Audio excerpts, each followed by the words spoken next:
Okay, folks, here we go. So we're getting started now. So we're sorry you didn't have sound before. Um, Now someone is calling me while I'm live. You didn't have sound before. I'm so sorry about that. I was just telling people to share, share, share. I wasn't getting started yet. We were just giving people a chance to get on here, to get everyone to get on here. So we're sorry about not broadcasting with the sound. But you should be able to hear us now. So thank you so much for being patient, and thank you for being my studio audience. I couldn't even see your comments while this was going on. Normally I'll have the comments on the screen, but I didn't have it just now so I could see it. So we're gonna let's put up that overlay. There we go. So the overlay is up, so now we can hear exactly what's going on. I don't have anyone in studio to assist me. That would be a beautiful thing, but we got to do what we got to do. All right. So I think you can hear me now. I hope there's no echoes or anything like that going on. All right. So we're broadcasting from the office today. So we're going to get this done. Good. So you know what to do. Use your at highlight and use your at. Wow, this phone never ceases to go off. Even while I'm live, the phone goes off. So we're broadcasting live from all of our social media platforms. That's YouTube. You can see comments there from YouTube already. That's Lincoln Bain, COI, sorry, which is Coalition of Independence or Bahamian Evolution. Facebook, Lincoln Bain's Coalition of Independence or Bahamian Evolution. We're also broadcasting from Lincoln Bain's LinkedIn account, Instagram account, and some other accounts. All right. Normally, you also broadcast it from our website. We're not broadcasting from the website today. All right. So you're good. All right. Perfect. They said the sound is good. Okay. My producers are international, so wherever you are in the world, you can be my producer and make sure you assist me to make sure we get the best effort out there. So thank you for joining in. So let's get the numbers up. Do your ad highlight, do your ad share, and also um, tag some persons. All right. All right, good. We're going to have a serious conversation today. We're going to be talking about some things. We got some documents to share with you about CIBC. CIBC said they were raising their fees. So we wanted to know if that was legitimate, if what they were doing was right. And so we got their documents and we dug up their file to see what CIBC is up to. And so when I tell you that CIBC is wrong for increasing their fees on the Bahamian people, on the backs of the Bahamian people, I am telling you that we need banking reform in this country. Make sure you share this with everyone because I'm going to show you the reason CIBC is raising their fees. And it has nothing to do with you. It has nothing to do with whether you're paying your loans on time, et cetera, et cetera. There's a different reason that they're raising their fees. And I'm going to put it like this. Metaphorically, they're robbing the Bahamian people. All right. And it's not right. And so get this out there. Make sure everyone knows what's going on. We're going to have that conversation today. CIBC is out of order. And so they should not be raping the Bahamian people like they are doing.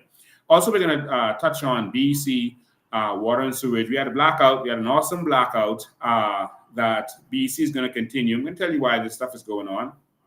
Talk about water and sewage. They responded to us, this fake police investigation that they're doing. I say it's fake. It makes no sense to me. It doesn't add up in any kind of way. So we're going to talk about that a little bit also. This fake thing that they're doing. That's in my opinion. All right. And, just the red splash the F&M had. I don't think it made any waves. All right. Some says a good bank with bad intentions. Well, we'll see. I'm going to show you documents. Remember, I only deal with documents. All right. So we're going to show you exactly why this is happening. All right. So if you've shared this, if you've done your part, if you put your ad highlights, I haven't seen a lot of you do your ad highlights. Come on, make sure your friends and family know that we are on here. They can't get a notification from me, but they could get your ad highlight and your ad followers. All right. So make sure you do that so we could get this out there. All right. So first I wanted to start out with something simple. Ladies and gentlemen, Someone sent me a screenshot of someone in one of our groups that was saying that Lincoln Bain doesn't answer calls or doesn't return calls. And I just want to say to you that I am working hard for the Bahamian people. And I want you to screenshot this and share this and send this to that person, or just explain it to that person. Jesus made a statement, seeing all the hurting people. And he said, the harvest is ripe, but the laborers are few. And so I spend a lot of my time helping people. I don't get paid for this. This is my way of giving back to society. I do this for free for the Bahamian people. I help a lot of people every day. My phone is going constantly. I can't get work done. Sometimes I have to stop answering the phone so that I can actually do work. Everyone that calls me and wants something to be done, everyone, I have to do the research. I don't repeat anything anyone tells me without doing the research, which everyone should know by now. And there's some people that just want me to do research on certain things. And that takes a lot of work, a lot of time, and a lot of effort. As you can see right in front of me right now, I got stacks of papers here. This is one matter. And so if you call me to deal with a situation, I have to deal with that. All right. And I have to do a lot of researches, a lot of reading, a lot of going through. And while I'm reading, I can't necessarily answer the phone. I would also tell you that I get a lot of calls. I get sometimes up to 100 calls a day. And this is no exaggeration. I get about 100 calls a day of persons who just want food, rent, electricity bills paid, people who want help. And I can't help everyone. I can't. I'm one person. And so, people are cruel. And sometimes it hurts me when I see, how hard I work and the people around me, some of them, how hard they work. And then people only think about themselves. That when you're working hard, you can't help everybody. And I will say that I can only do what I can do. And so, as you can see, I'm live and my phone is ringing. 2 days ago, I can show you my call logs. I was getting a call after 3 o'clock in the morning. I was like, who would be calling me after 3 o'clock in the morning? Sometimes 12, 1 a.m., I'm getting calls. And people are saying, well, I can't get it any other time. And then some people send messages that this is very urgent. We need to talk to you right away. And then when they talk to you, like, that wasn't urgent, And so I have to balance my time. So for ladies and gentlemen, I must say this, that I'm trying to do everything that I could. And I really want to help more people. But I can only do what I can do. Sometimes I look at my WhatsApp messages that I miss. I'm gonna show you something. I just have to be careful to make sure you can't see any of my other messages. Where is it? I want you to see how much missed messages I have. Let me see if this will zoom in so you can see this. Let me see if I could best get that seen. Oh, it's backwards. I'm sorry. But if you can read that backwards, that's 90 right on the bottom there. That's 95, over 95,000 missed messages. That's over 95,261. Well, it was 60. It just turned to 61 missed messages. I'm trying my best to help out as many people as I can. Some people say, oh, you're going to be just like the other politicians. They don't answer their phone. They're not answering their phone because they don't want to do anything for you. I'm doing for as many people as I can. All right. So as I showed you, this is over 95,000. Can you see it? Sorry, I can't look at my screen while I'm doing this, but this is over 95,000. Oh, you was looking at my messages with Elon Musk just now. This is 95,000 missed messages. So I just want you to know that for persons who are reaching out to me and they think that it's only them, it's not only you. Just like you thought to call me, there's hundreds of other people that are thinking to call me. I get a lot of information, as you can see. as I'm doing this, I get a lot of information, a lot. And I have to spend long periods of time on the phone with people and then investigating everything that they told me. And so this is a lot of work. So please have mercy when it comes to that, and think that there are other people also.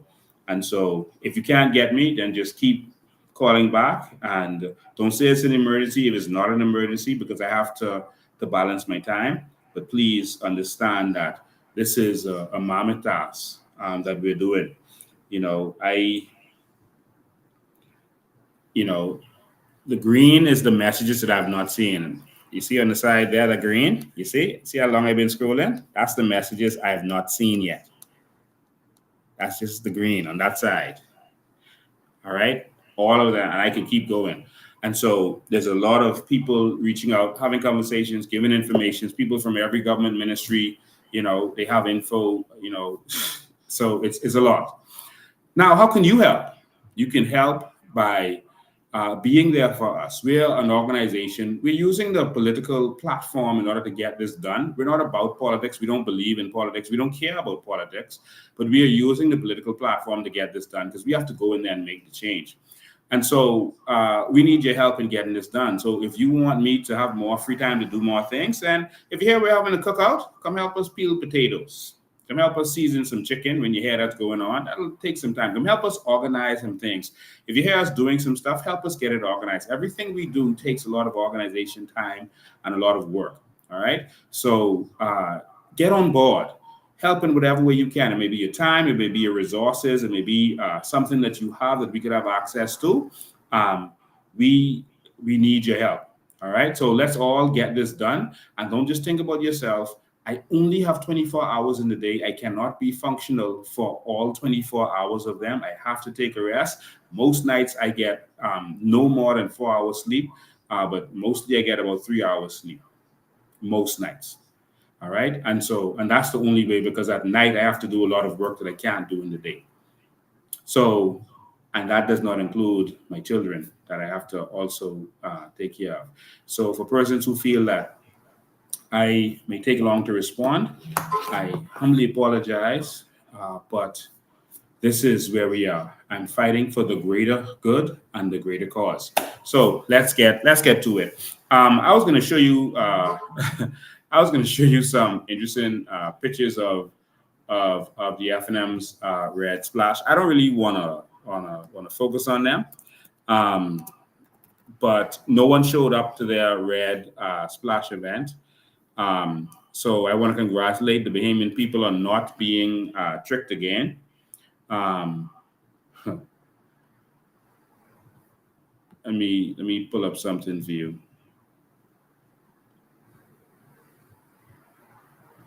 I just Googled one of their previous red splash that they had before. Let me let you see this. It's very interesting. And a lot of people think that, people are stuck on F&M and PLP and they just they don't care. They're just going to vote for them. I don't believe that. I believe that Bahamians are waking up. Bahamians are waking up. And so you can look at this. I just did a little Google. So this right here was a red splash that they had previously on Montague Beach, and you couldn't see. For the people that was there, this was on the Ingram. But for all of the people there, they had drone shots, and it looked. Like, wow, where did they get that much people from? This here was on the Ingram, but guess what? They had a huge red splash. It was red as far as you can see, and guess what? They lost at that election. They were slaughtered. And so you want to see the support of political parties. The F&M did not get any support at their red splash last night, but they had big support at one of their red splash, and they were slaughtered in that election. They were thrown out. I think that was the election where only Brent Simonet remained in Nassau, where the red splash was in that Montague constituency. But that's what happened. So just wanted to touch on that quickly. So those things out of the way. Let's get to the meat of what we want to talk about. I'm going to talk about CIBC and what they're doing. Then we could get back to to water and sewage. We get an update on Bryland and all these other stuff that's going on. And I'm going to open the phone lines at the bottom of the hour. All right. So sorry for this long intro, but I had to make sure that people understand that this is a fight. And we need as many of you to get on with this fight as possible so that we can work for as many people as possible. All right. So, ladies and gentlemen, listen. You know, we heard CIBC trying to justify why they had to raise their prices on fees, et cetera, et cetera. We even heard some people saying, well, banks have to do it. One person in the industry said, well, the government raises its taxes so they could get more money to cover what they need to cover. So banks have to do it too. And so I went there with a view I wanted to investigate and look to see, you know, what's going on with CIBC. Are they in trouble? Because see, with a bank, I want you to focus on this now. If a bank needs to raise its fees in order to survive, they may have money problems. And you see, while Wendy's could have a money problem and that doesn't affect me or the economy, it's different when the bank has money problems. So I was looking to see, does CIBC have money problems? Is that why they're raising their fees? Because if they're having money problems, then we should hear about this from central bank and we should have our people protected. Because if what you're saying is we must raise the fees because of such and such, hold on, do we need to withdraw money from that bank? And guess how much money we have in that bank? $3.6 billion. It's how much the Bahamian people have in that bank. We can show you this in a minute. I just said y'all have $3.6 billion in that bank. Or if Bahamians ever understood how much money they have collectively, that they have enough money to compete with the oligarchs if they would work together. Oh Lord, if they only knew the power they have, if they could unite and come together as a people. But anyway, let's see what's going on with your $3.6 billion in CIBC. That's Bahamas now, CIBC. And so I wanted to know if the bank was in trouble. And so the first thing I found out was that, okay, CIBC is not in trouble. I checked the Ernst & Young reports. I checked their reports to see if CIBC was having some problems. And they're okay. In fact, they're better than okay. They are doing extremely well. And so let me show you their financials. And this is where we need real leadership in this country that's going to make a difference. Because the government can do something about these high fees that we are getting and how we're being slaughtered. The government controls how much the banks can charge you for interest. So they should be able to control how much they charge you for fees. They have an interest rate that the banks can't go above. They go below, they can't go above. The government in the Bahamas, the government in every country can control the interest rates. And that's to make sure that the banks can only charge a certain amount of interest when they give out loans. So if they can do that, why are they letting them rape us with these exorbitant fees? Well, I'm going to show you exactly how much they're making from interest and how much they're making from fees. Because there's never been a time when Black people actually read to see what's going on. And what we're going to do is every Sunday you come here and we're going to educate ourselves. We're going to educate each other so we know what's going on. This is where your family should be. All those other conversations is not important. Now let's come and see what the banks have been doing to you. So I'm going to share my screen and show you some documents, and we're going to go through their documents to see if it's justified. And see, the problem is we don't have investigative reporters in the Bahamas, and this is where the problem comes in. Because they're a public company, they have to disclose exactly what their finances are, how they did, etc. And so all of the information is right there. So we shouldn't have a report just with persons guessing whether they should be raising their fees or not. We can just go and look for ourselves. So this is the annual report for 2023, which is last year, all right? And so before I do this, let's just do something quick. Let's just do a little experiment. All right, we're gonna do a little experiment. Let me see if this will work out well. All right, let me stop sharing 1 sec, and then we're gonna do this experiment. So I'm going to talk to artificial intelligence. We're going to talk to AI, and we're going to see what AI knows about what's going on. All right, artificial intelligence. All right. Um, so we're going to talk to my AI, and I'm going to ask AI some questions before I show it to you, because it's right there. All right. And so let's find out how much profit CIBC made last year. Do you think artificial intelligence can search the internet and figure that out? Well, let's see.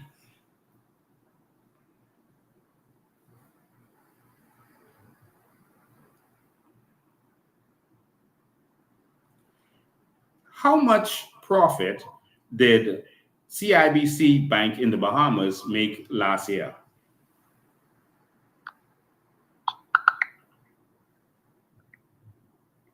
In 2023, CIBC First Caribbean International Bank, Bahamas Limited, reported a net income of $168.7 million. This represents a notable increase in profitability, driven by a combination of higher revenue from interest-earning assets and a reduction in credit loss provisions due to recoveries. This strong financial performance reflects the bank's resilience and effective management in a challenging economic environment. So, how much profit did the CIBC make for the first quarter of 2024?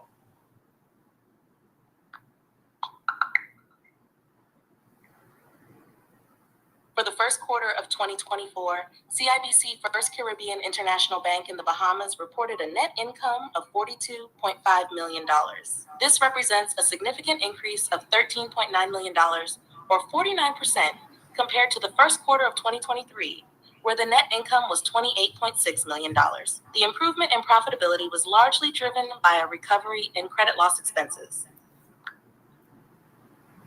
How much did CIBC in Jamaica make in profits last year?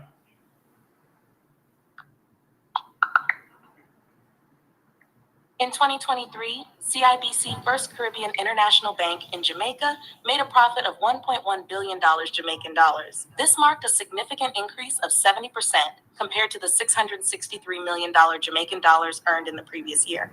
The bank's improved performance was attributed to a substantial rise in the value of its loan book and increased interest charges on loans to customers. How much profit was that in US dollars?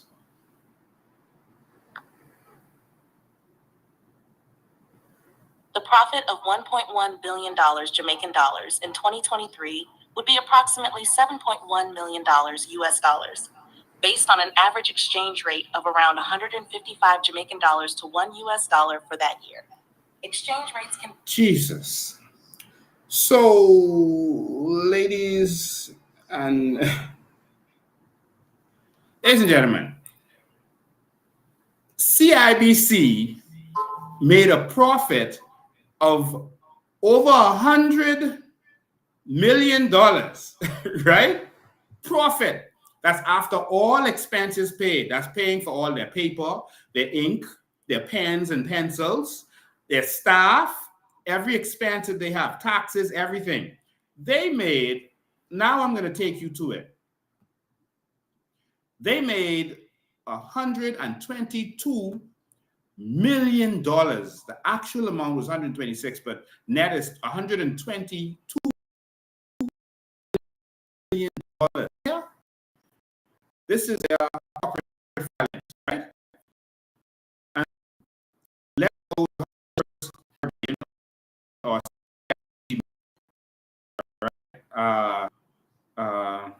financial results. So their total revenue, let me make this big for you. Total revenue they made, $260.5 million. You have to add 3 zeros to all the numbers. It's in thousands. $260.5 million. That's how much they made in CIBC Bahamas from you. All right? Their profit was $122 million. They said their operating expense was $132. But their profit, that means carry home money that they can do anything with, was $122 million. Make it big. Let me let you see that. And your fees are going up. And no politician is saying, why are you raping the Bahamian people? But I'm going to tell you exactly why they're not saying anything about it. We'll get to that in a minute. So stay tuned. Make sure your farm friends and family are on this. If you have to take a minute and go call them, go call them. But I know you don't want to miss none of this. So they made $260 million last year in the Bahamas, and their net income, that means pure profit, to $122 million. Jesus. Total assets.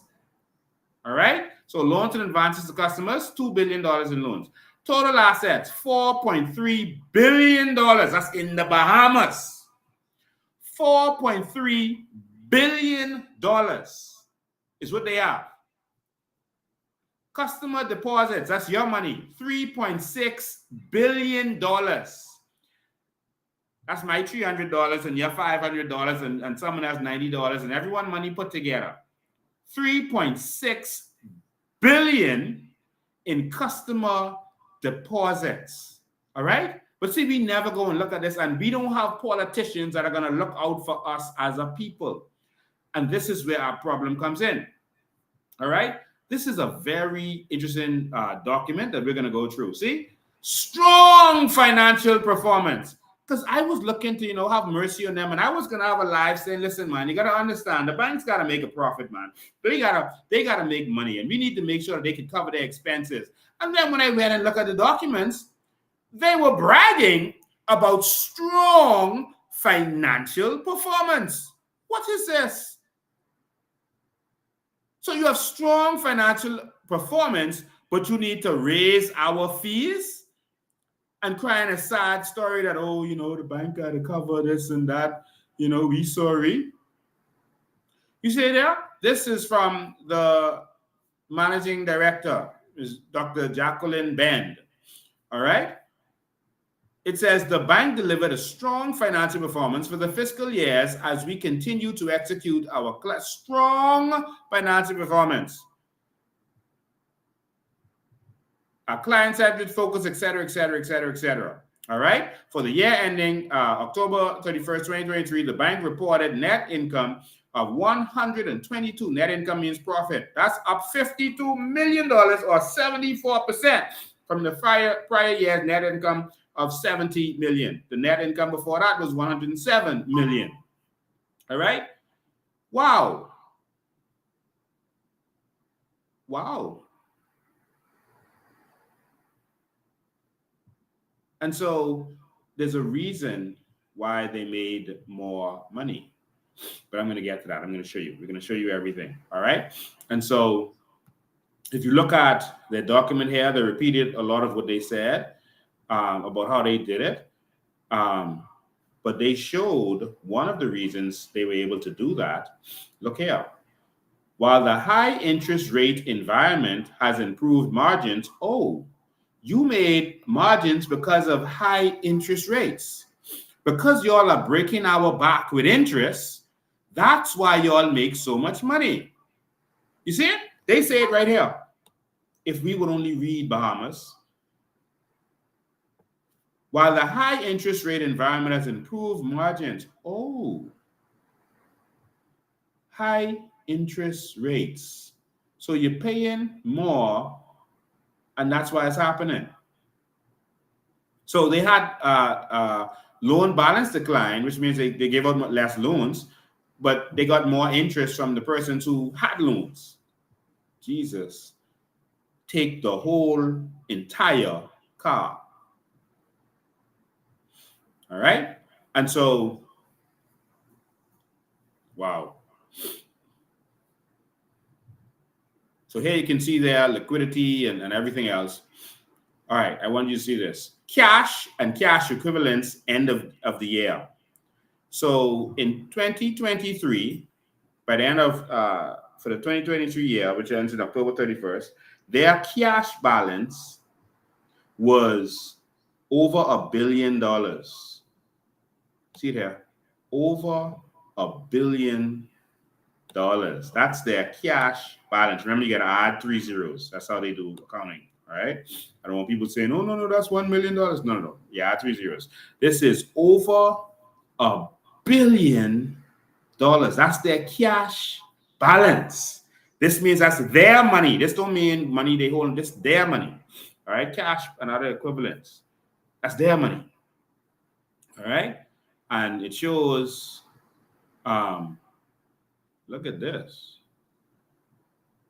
Oh wow. Oh my God. I'll get to that later because we have another document that shows that. But that's going to show you exactly what's going on. Look at all. I want you to see all these numbers. All right. I'm just going to scroll so you can come back and look at them later. All right. So look at all these documents. Sorry, numbers. And we'll come back to this later. All right. Because I'm going to show you another document that breaks it all down. But I just want you to see this. All right. Let me just look over here.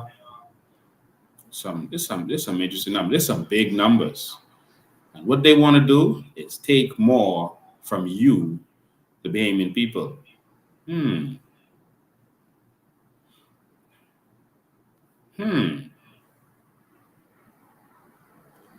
at these interesting numbers right here. We'll get to it when I come back. For 3 months, in 3 months, from October, the 3 months ending October 31st, there are interest and similar income. So that's income from interest. $56 million. Jesus. That's just for the 3 months ending October 31st, 2023. $56 million from interest from y'all. Oh, God. There's so much more to see. So let me go through these numbers. I know everyone was afraid of maths when they was in school. Okay, this is just the first quarter. Yeah, this is a quarterly document. All right, and this is quarter one of 2024. All right, quarter one of 2024. So ending July 31st. Let's look at these numbers here. I want you to see something. Total assets, $4.4 billion. Average equity. Okay, where we going? These some big numbers, y'all. Yeah, so net income for that period, $52 million. All right, see it there? $52 million is the net income for that period. All right, so I just want you to take this in, then I'm going to go to another weighty document. All right, that's just for the first quarter. Now, let's look at this last one. Which one is this? So this is the second quarter. All right. So this one actually shows all of the numbers for the 6 months. And so this is one of the more up-to-date ones to show you where their balances are now. And I want you to see how much this has grown since the first one. All right. Let's go to that, the big number. Oh, give me 1 sec. Let me look for it. All right. Yeah, ended. So that's a 260. So net interest income, operating income. So in interest, they made $68 million in the second quarter. So that ends in April 30th. They made $68 million just in interest income. All right.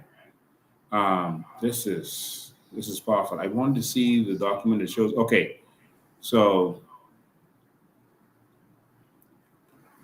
46 billion. I wanted you to see how much cash they have on hand. I'm rushing through this. So I'm sorry if I'm breezing over it. But anyway, so what I'll do is I'll go to the document that has, let me go back. Boom. Where did I put this document? Okay, let's go back here. So this is a document. It shows all the people working there, beautiful, talented Bahamians. I don't understand why we're not ruling the world in banking industry since we have so much experience and talented Bahamians doing this. But it is what it is. Let's go to page 7. Oh, passed that already. Let's go back. What are we doing now? Oh, page 7 was what we went to already. Uh, let's go to the document itself with the actual numbers. Okay, so we've seen all of these. So wages and salaries, $18 million. So that's not any big money. That's for the whole year. So if you make $260 million and you only got to pay 18 million in staff, boy, you doing good. So you can't say it's to pay all these staff or anything. So staff is only $18 million. So and then their benefits is another $3 million. So what's the big deal? What's the real problem? Why are you doing this to us? Okay, this is the page I want to find, page 18 and 19. Okay, there we go. All right, so let's go to these numbers. So total revenue 260 million, 122 million in profits. Total assets 4.3 billion, and now you can see the last document I showed you raised to 4.6 billion. And so these are some of their numbers. So let's keep going. I want to go quickly because I want you to see this. Payments is no reason for them to raise it. So net interest income, money they're making from interest, from the interest they charging you, they made and it's the profit. It was actually $213 million they made from charging you interest. But the profit is 199.5 million. So say $200 million. Wow. So what do they need money for? And I hope I'm getting none of this wrong. Don't take any of this as financial advice from me. I'm not a financial expert in any way. I'm a citizen looking at this based on what I see with my unqualified eyes. All right. And so look at this number. Net fee. Oh, this the fees. This the fees was raising and commission income. So let's see what they get from fees. Let's see the income from fees. Y'all still with me? $43 million they made in 2023 up to October by charging us fees. Jesus, take the wheel. That's the profit. All right, foreign exchange or forex, they made 17 million, but that's not important. All right, 43 million. This is a profit. This isn't all they made. I'll show you that later. So 43 million profit they made by charging you fees. Look at that, ladies and gentlemen. Okay, and this is why we need reform. If you made $43 million on fees, why are you bothering us? You're only paying your staff 18 million. This is just fees. Give us a break, man. In any other country, they would have been riding in the streets. See, staff cost 18 million. So what's the big deal? All right, what's the big deal? Business license, I want you to hold this right there, 13 million. Interesting. We'll come back to that.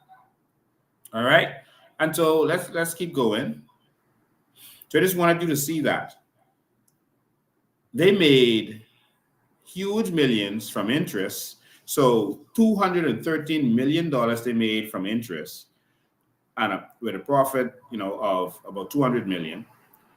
And fees, they made, what was that? $43 million. That's raw profits. No more expenses have to go into that. You see? And so I'm trying to go through this as quickly as I can to make sure you see the number. So the comprehensive income, so this is the net income, but the comprehensive is 126, you see? So I'll leave it at 122 cents. That's what they won't put out there. All right? And so that's a problem. That's a problem. All right? So cash balances, etc., $1.1 billion. You see how it's gone up? $1.1 billion. That's interesting. That's just the cash balances. Securities is over $1 billion. This is $1 billion here. I'm over here on this side of it. Securities. No securities is like government bonds, etc. Oh, so these banks like CIBC gets government bonds. So that's money that they technically lend to the government. All right. That's not a loan, but that's like buying a security or shares from the government, or treasury bonds, etc., from the government. Over $1 billion. So this is why, one of the reasons why the government is dependent on them. So if they choose to rape the people, the government can't say anything about it. Do you see? And so they are holding the government hostage. Now, phone's still ringing. Now, I want you to see loans. And what they did was put them together. So in residential mortgages, they got out almost $1 billion. Personal loans, 226 million. Business and government, this is a big one. So this isn't the securities, no, this is the loans to government. So what they did was put business and government together, so you can't directly see how much they give in to government. You see? And so they don't want you to see how much they give in to government, so they put business and government together. I don't know why they would do that. All right? But that's so you can't see that, hold on, government owes us this amount. So if they ever play with us, we call in our loans and they'll be in problems. And this isn't the only bank that's doing this. This is how they control the government. The government can't do nothing with them. All right? Until a real government with backbone gets in there. So they don't mostly give out business loans, which is, if you try to get a business loan from them, you ain't getting that. So the majority of this we can assume is loans to government. And the government does owe.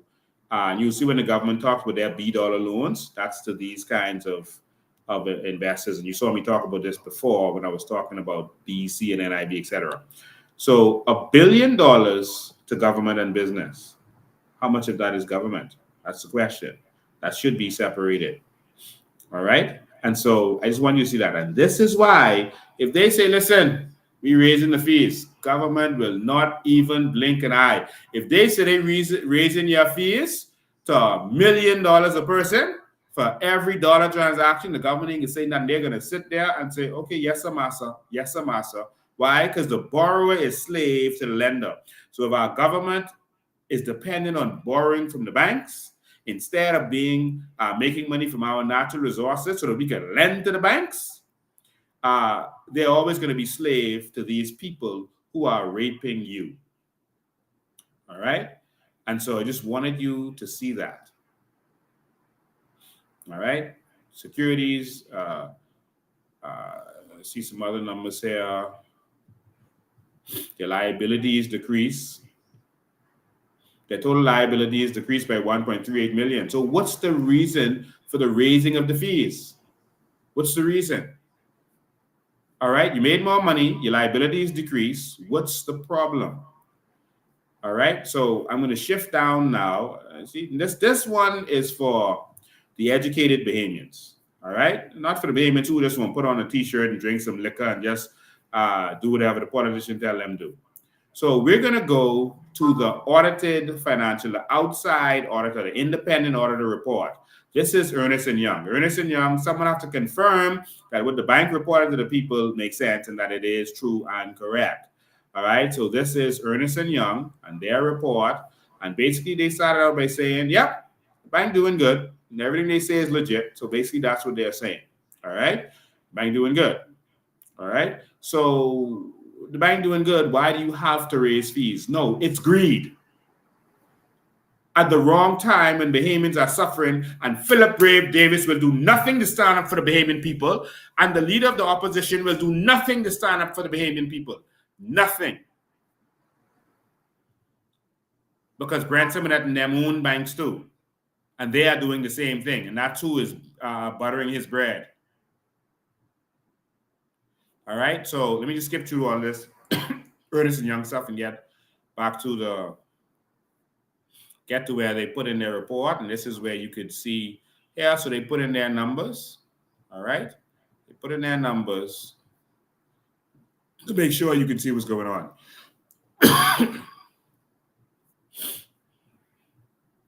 All right. Interest and similar income, 213 million. That's why I told you it was 213 million. That's what they made. All right. Net interest on that is 199 that you saw before. All right. Operating income, which is it's called the fees and stuff that you saw, 61 million. 61 million. All right. And so as a layman looking at these numbers, this has a lot of concern for me. If you are making so much money more, you went up by 74% in terms of your profit and everything else, why is there a need to raise fees right now? It doesn't make sense. It doesn't add up. I can't say, why they would be doing this. One of the reasons is greed. And this is why we're going to have banking reform in this country. But there's another reason. It's another reason. Let me show you what they had to say about one of the reasons that their operating expenses went up. Remember that $13 million, they call it business license? They also had to pay some additional taxes that Brave Davis put on us. And so the reason Brave Davis can't say anything, they said $20 million increase in operating expenses due to strategic business investment, as well as higher, their expenses went up. They say business and infrastructure investment, and they ain't doing, they close banks, they ain't open banks. All right. Higher business taxes. And so their expenses went up. Guys, it was 20 million. See here, 20 million increase, all right, in operating expenses because of what? Higher taxes is a part of it. Brave did that. So the reason Brave can't say nothing about the fees is because Brave know that they were going to increase fees because the banks will never accept any additional cost from government. They will always roll it over to the Bahamian people. Remember, I told you when electricity price goes up, it comes out in your food. It comes out in your bank fees. It comes out in your interest. The businesses put those expenses that Brave Davis are putting on them, they give it to you. So SuperValue is not going to pay extra for their electricity. They're going to put it in the price of the apples and the eggs and the butter and the ketchup. And so that's what the bank did. The bank is raising taxes because the government raised their taxes. Do you remember where I showed you that they paid business license fees with $13 million? That's because, let me look you in your face and tell you this. All right? I'll stop there. There's a lot more to show you on that, but I'll stop there for now. All right? The reason it is 13 million is because remember what the government did. They charged businesses twice. You paid for the previous year and you paid for the future year. You had to estimate what your fees would be and paid in advance. That's what the government did. That is so utterly ridiculous. They made you guess what you think you were going to make and then made you pay for it. So businesses, including the banks, paid twice. So their expenses went up. So whereas maybe a mom and pop shop couldn't raise their price to make you pay more, the bank said, okay, we got to pay twice, man. No problem, man. Knock yourself out, government. We can pay twice. But guess what? We can raise these fees on the backs of the Bahamian people. And this is where we are being raped and robbed because we don't have politicians who are going to look out for us. And these politicians know what the effect of their actions is going to be, but they don't care because it won't affect them. It affects you. So what CIBC is doing amounts to a robbery, but it's not really a robbery by CIBC. It's a robbery by Philip Brave Davis and the government because they added more taxes, et cetera, et cetera. Now, CIBC participated in that. And also CIBC is making massive profits from the Bahamian people, like they said, because they charge more interest. So they made more profits. And the fees. So let's say they made $61 million from fees. I'll round it off to 60 for an easy number. Let's say their fees raised by 50%. Just by raising those fees by 50%, just like that, they just made $30 million. Just from fees. Do you see how you're being robbed? So calculate. If they say the fee is now $1, but they raised it to $2, oh Jesus, that's 100%. So if they made $60 million from fees, now they get $120 million, just like that.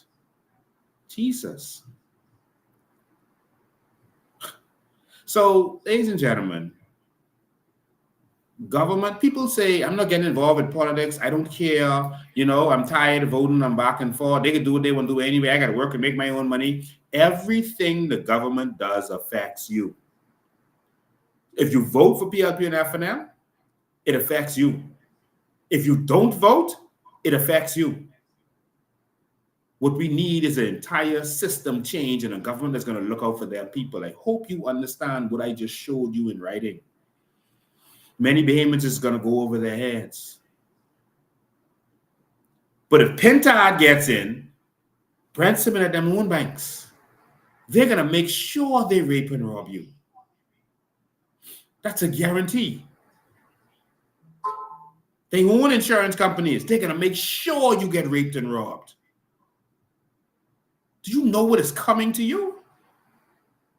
When they have a prime minister who's their puppet? Bahamians, it's time to wake up. We're going to have serious banking reforms. We're going to make sure that you can't be raped and robbed. And one of the first things we're going to do is we're going to make sure that we have a bank that can compete with them. So if they want to charge those fees, we're going to have a bank where, oh, no fees over here. This bank is subsidized by our natural resources for our people. Interest rates, 0. Yeah, you can get a loan. What's the interest rate? 0. Other countries have done it. It's happening around the world right now. So no, we're not going to shut them down, but nothing like competition. We already own a bank. For the most part, it's called Bank of the Bahamas. We're going to take that bank over. One, we're going to turn that into a crypto world bank with cryptocurrency. I'm going to explain that in the future. And that bank is how you're going to get your payouts for your natural resources. It's going to go to directly to your digital account. Yes, your digital account. So there will be no inflation as a result of it. We are meeting and planning with professionals around the world right now to see how we can do all of this, to put the best practices in places, to make sure that Bahamians can get everything that they deserve and it won't affect our economy. I won't put everything out there. I can't put everything out there. But I just wanted you to see that. You've been robbed. CIBC made their profits increased by 74%. Massive increase. Massive increase. There's no reason for their fees to go up other than they can make even bigger. Because from the last time to this time, their fees went up, and you see how much profits they made? That's because it's more fees. Now they want to put the fees up again. So what they're doing is they're treating you, the way you boil a frog.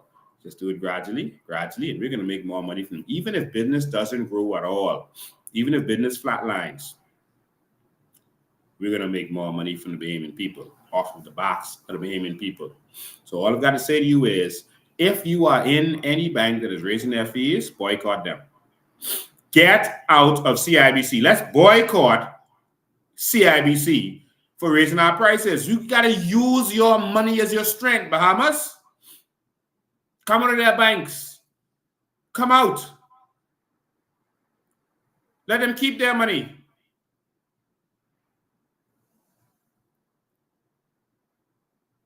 Go to the credit unions where you actually get interest.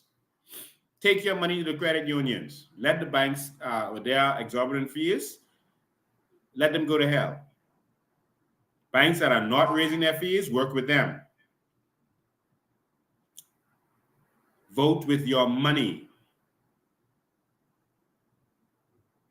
You understand? So CIBC is talking about raising their fees. Guess what? If they see a mass exodus of customers, guess what they're going to do? They're going to say, hey, we change our mind. We change our mind. Sorry about that, man.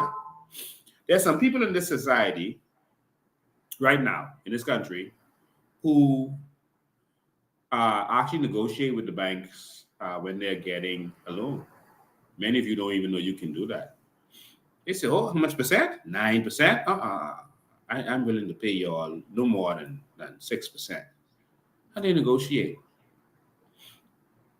But most of us are so eager to get that loan, and they make it so hard for us to get a loan. When we finally get it, I'll be like, oh, I won't say nothing. Let me just hurry up, get this loan and go. No, you can negotiate. You can. So that's a robbery. All right?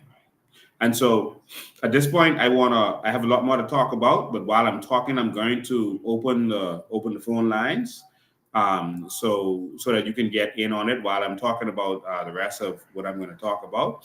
And I'll put the numbers on the screen for you. I'll put the numbers on the screen for you. All right. I wonder if I should play this little snippet. We can talk about BEC next. And so while I'm getting the phone lines ready, I'm just going to play this little, see if anyone remembers this. Let's see if anyone remembers it. This is from back in the day, man. This is the reason your light bill is so high. This is how BEC feels about you. This is how Brave David feels about you.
So a few days ago, the whole Bahamas had to suffer through the night with no light, because they don't rate y'all. So that song was about the Haitians who ran from Bahamian, and the Bahamian don't rate them, so they didn't even give them electricity. But now we're going through that. We're the Bahamians, and we're going through that. You understand? Mommy, no light.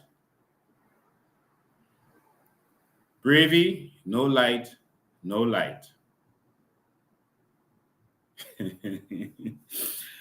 And so they had a massive blackout. And of course, whenever they want to justify transferring a utility, before they do that, they're going to make the utility so annoying and so bad that you wanted the transfer and you won't mind.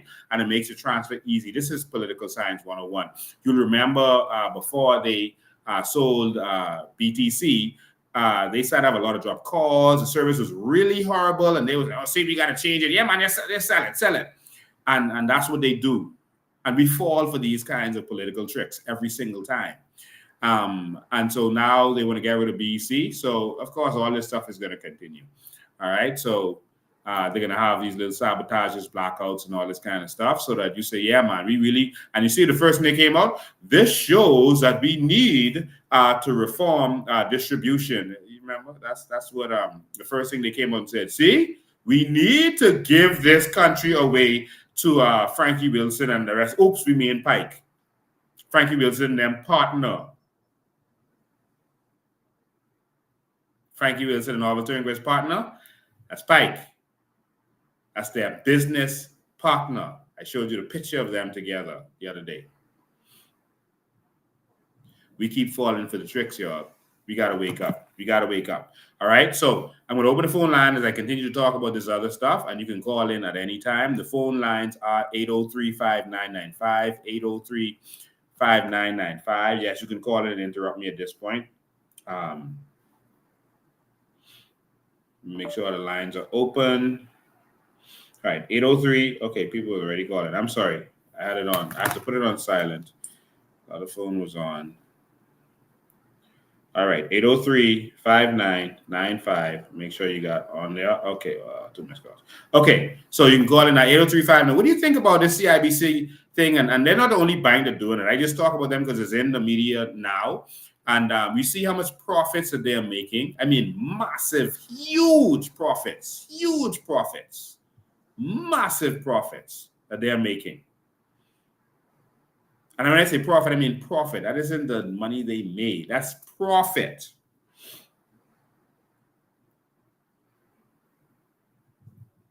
Wow. And we just sit down and let it happen. Let me ask how much money that is they make every day. Let's see how much money CIBC makes every day. I'm gonna let AI talk about that. All right. All right.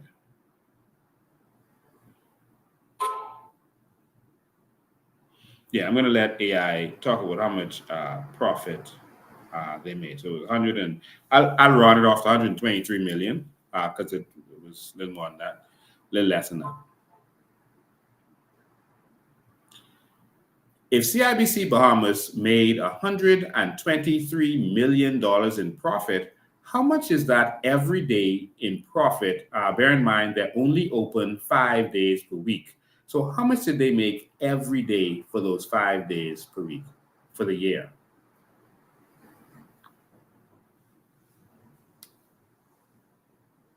To calculate the daily profit, based on the assumption that CIBC Bahamas operates only 5 days per week, we'll first determine the number of days they were open during the year. A year typically has 52 weeks, and if they operate 5 days per week, total operational days equals 52 weeks, to 5 days week equals 260 days.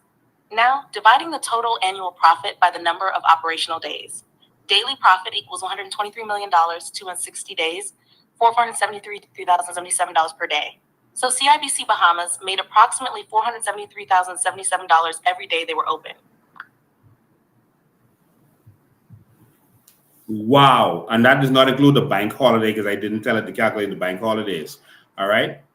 They made basically half, so if you put in the bank holiday, they made $500,000 every day they open their doors. They make, and this profit, this isn't how much they actually made, because they made $260 million total revenue.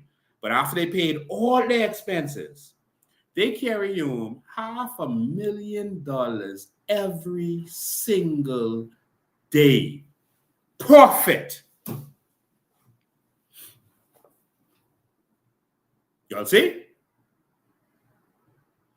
Every day they open, they carry home over $500,000. I say that because we didn't count the bank holidays, right? Jesus. They're making that profit every day. Profit, all expenses covered, everything covered. And they need to raise fees? Jesus. And guess what? The opposition and the government sitting down and letting us get raped because they are partners in it. You see, the more the bank charges you in fees, the more the government makes. Do you understand? Because the government is taxing them on it.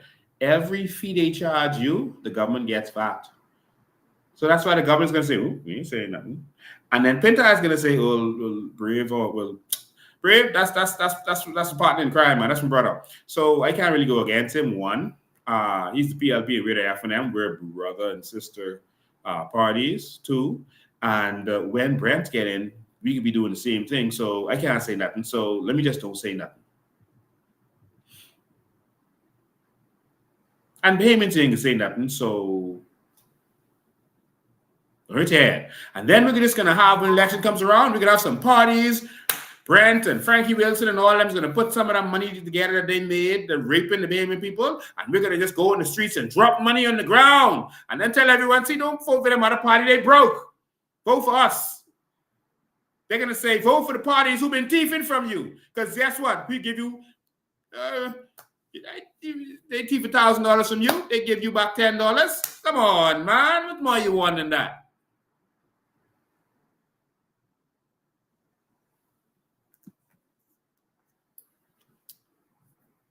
$500,000 profit, raw money, where they could just swim in money every day and don't have nothing to do with that. That money don't have to go to nothing. That's raw profit. But hey, some of you like the treatment. You voted for it. And so, skip back over to BC. The reason you're having blackouts is because you like it. Is it mommy don't like? Well, mommy no light, no light. But I say mommy don't like no light. You like it. Why I say you like it? Because you keep voting for it. So if the F&M failed to give us proper electricity, the PLP failed to give us proper electricity, and now they're trying to sell it to themselves. Well, they sold it to themselves, but we're going to take that back. We are taking BPL back. We don't care what you signed. We don't care what punishment clause you put in there. We are taking BPL back. You can screen record this and you can play this later. If the Bahamian people votes for the COI, we are taking BPL back. I don't care what clauses you put in there. It is an erroneous deal. It is corruption. You went into a deal with someone who's the partner of political trolls and cronies, and so it is not a legitimate deal. We are taking BPL back. Now, if Bahamians want to continue with what they've been getting, then we don't have to take it back. All right? Just don't vote for us. But if you vote for us, we're taking BPL back, and you are really going to get free electricity because we're going solar. Let's go to the phone lines. Good evening, you're live. Good evening, Mr. Ben. How are you? I am awesome, man. How are you? And you know what?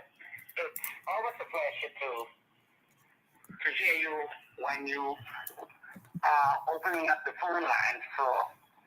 And you bring the information to the Bahamian people to set them free. Yes. To remove them from the way of thinking, to try to bring them into reality of the facts of what is happening in this country and what the government, all governments have allowed the banks and the BPL and Franklin Wilson those what they allow them to do to us. Now, I just talked to an individual not long ago yesterday. Yes. Now, now I know this is for sure and the fact. Now, you have said something a while ago, and it's the truth. Now, Hubert Linus raised the question about 10 to 12 persons who owns, they want to know who's the owner of the BPL and the new light people who came in. I forget the name anyway, because I Googled it and I found a Pike. It's called Pike. Pike. Let me The man's name is Pike. Yeah. Let me tell you something today. Now, what they have not told us is that Frankie Wilson owns BPL. He owns all the engines. Because they hire a person who was working to be BEC, and they brought him back. Two of them because he's evil engines. And he said, listen, Frankie owns all of the engines, 20-something engines out there. Now, what those persons, and I can say this, those persons, this person who they brought in, this company that they brought in, Frankie Wilson and the Sunshine Boys and his people, they own everything. Everything they own. Now, what has happened when Frankie Wilson, under the Hubert Ingram administration, signed when ESSO and PepsiCo, when they wanted to credit, when the government wanted to credit gas and oil from ESSO and PepsiCo, they refused. And under the Ingram administration, Frankie Wilson came in, and they credited the government. And what has happened is that did it under the Hubert Ingram administration. And Hubert gave Frankie a 25-year deal. Now he came back with Pike under the PLP government and gave them. Now Frankie asked them for another 25-year deal. So they had this thing planned out well. But as you said, Mr. Dane, sometimes it makes me the indignation in my belly, sometimes that godly anger, to see how Bahamians, PLPs of F&M, and they will put color before them and the Bahamian people. And they went truth, when you reveal truth, they will come against it, and they don't want to be. This gets me so upset, Mr. Dane. This gets me so upset. If we don't understand what they're trying to do, they're trying to do the same thing in America. The Democratic Party is trying to just be a one party, and it seems like Philip, the Haitian Brave Davis, is heading that same way. He want to be and power for life. That's what they're trying to do. But you know what? And they will fight you, Mr. Dane. They will fight the person. And I call on Bahamians, your PLP, for God's sake, your F&M, take the color, throw it in the garbage. You have an option now. You have a new party. You have a party who is fighting with a leader who is fighting. You see, politicians promise us things. Politicians are not leaders. They promise you things, politicians. But a real leader fulfill promises. I need to repeat that. Politicians promises a lot of things they will promise you. But a leader, a real leader, will fulfill promises. And I believe you, Mr. Bain, as a true leader, will fulfill all of the promises that you have released to the Bahamian people. And I pray, God, that the Bahamian people in this country at this time, if their eyes don't be open, you don't have to be doing what you're doing. You don't have to be doing it. The only reason Donald Trump don't have to be doing what he is doing, but Donald Trump see way down the line what the Democratic Party is trying to do. And you have the vision, you see, and you see what the PLB and what the past and present government has done and what they are continuously to do, and you see it. And the only way for us to save this country, Bahamians, is that we must get a change. And only change can come. It's not about Lincoln Bain. It's about it's about the Bahamian people. Lincoln Bain is only standing up for the Bahamian people. It's not about Lincoln. Lincoln is decided to take the role to deliver this nation out of the hands of all of the corrupt leaders and the corrupt politicians for years in this country. So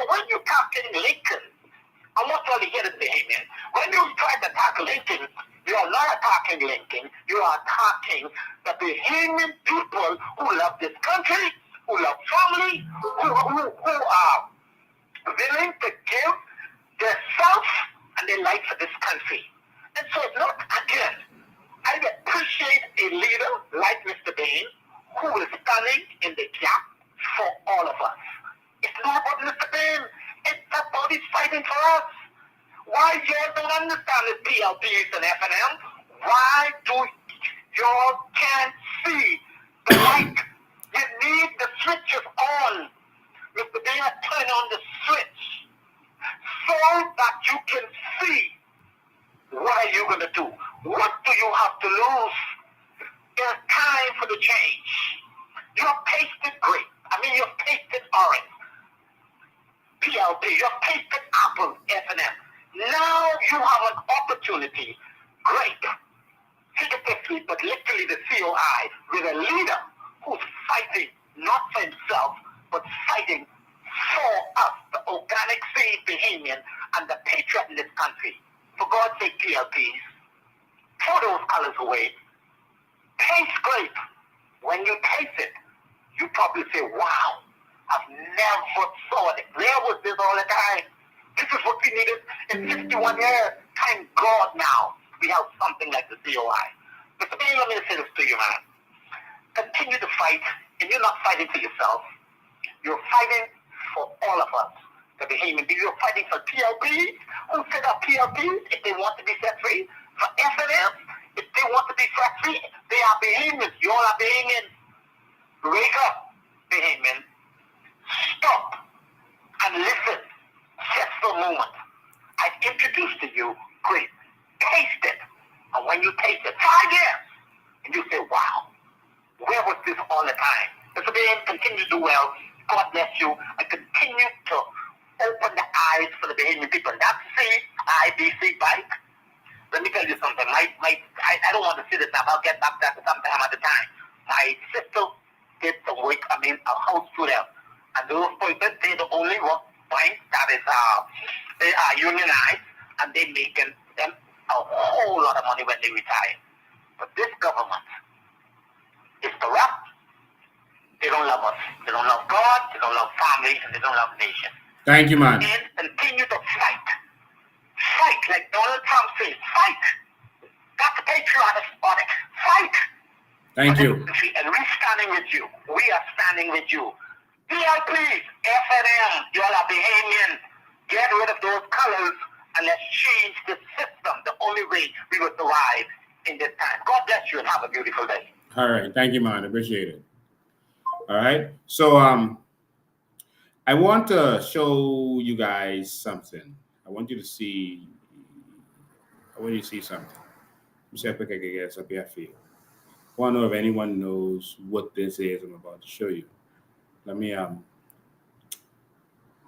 let me pull it up another way. Hold on. I'll make sure you can see this good. I'll have to share the screen. Hold on. Give me one sec. I want you to see what I'm about to show you. Is that it? Okay, too big. Hold on. Yeah. There we go. So let me end that up. Let me share the screen with you because I want you to see this very good. Because these are some sayings that we don't discuss as a country, as everyone is saying how everything is so impossible. What is this? I'll wait. Tell me what that is you're looking at. Does anyone know what that is? Come on, I know you can do it. I know you can do it. What is that you're looking at? I know the screen is behind a little bit. What are you looking at?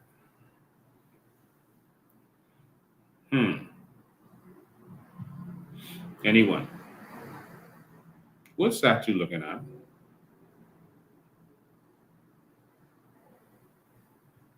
Tell me what you're looking at. Anyone know? I zoomed in some more so you could see more of it. Anyone know what this is that's on the screen right now?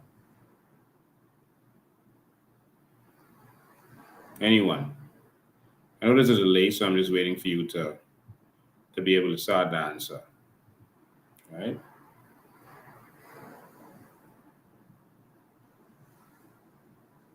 Okay, the answer's starting to come in. Someone says sandbank. Someone says Calgary. Oh, definitely. The cruise ship being built. Cement loading ship. Can't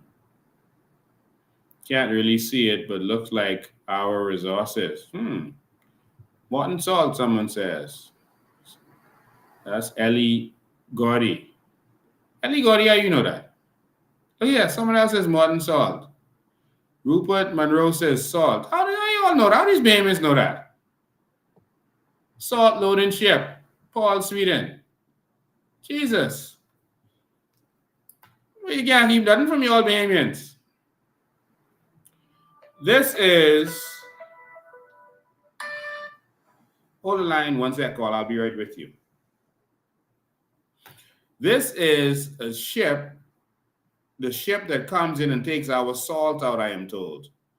This ship right here takes our salt, 50,000 tons of salt out of this country, worth about $300 million.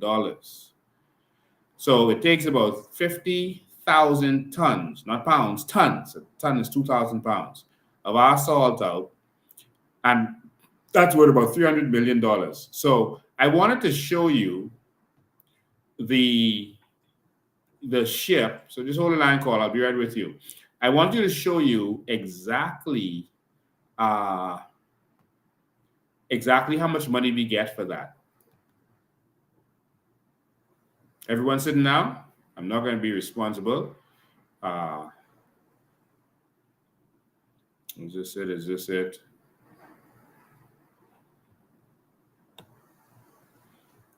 Where's the document? Where's the document? Oh, this dotted document. I'm sorry. I'm going to get it up. Let me do a call, and I'm going to get the actual document. Is this it?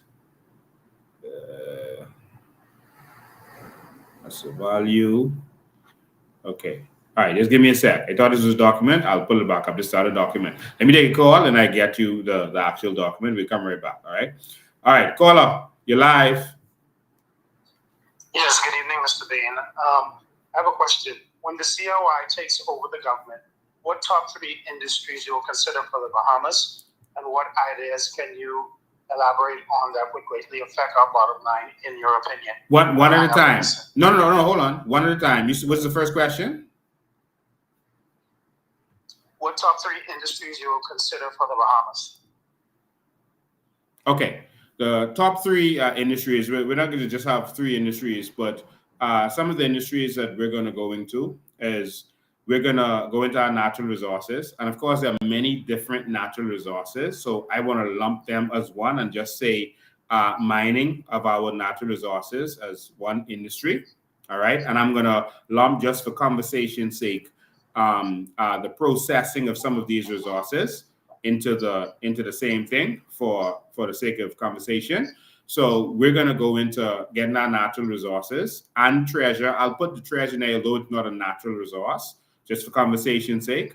We're going to go for our treasure, which is worth $5 trillion based on the 5,000 ships that Spain have identified, worth $1 billion or more each. That's $5 trillion. We're going to go into the mining and processing of our sand and aragonite and our limestone, which is already being done. And so those things alone, we believe, can benefit us greatly.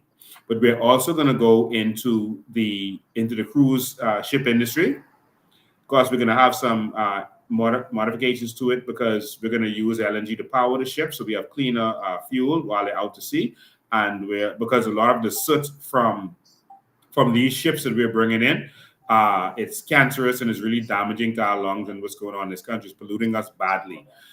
So we're going to have LNG instead on the ships while they're out, and then we're going to power them with renewables. So there's enough current in our harbor alone to power those cruise ships. And so we're going to make, when they're parked at the docks, they have to get power. Instead of having that engine running like they're doing now, they're going to have to get power from our currents that's in our seas. And so we're going to go into those industries. Carnival makes $20 billion a year before COVID, and Royal Caribbean made $10 billion a year. We believe that both of them are going to double or triple their revenue because they're doing more ports of call now.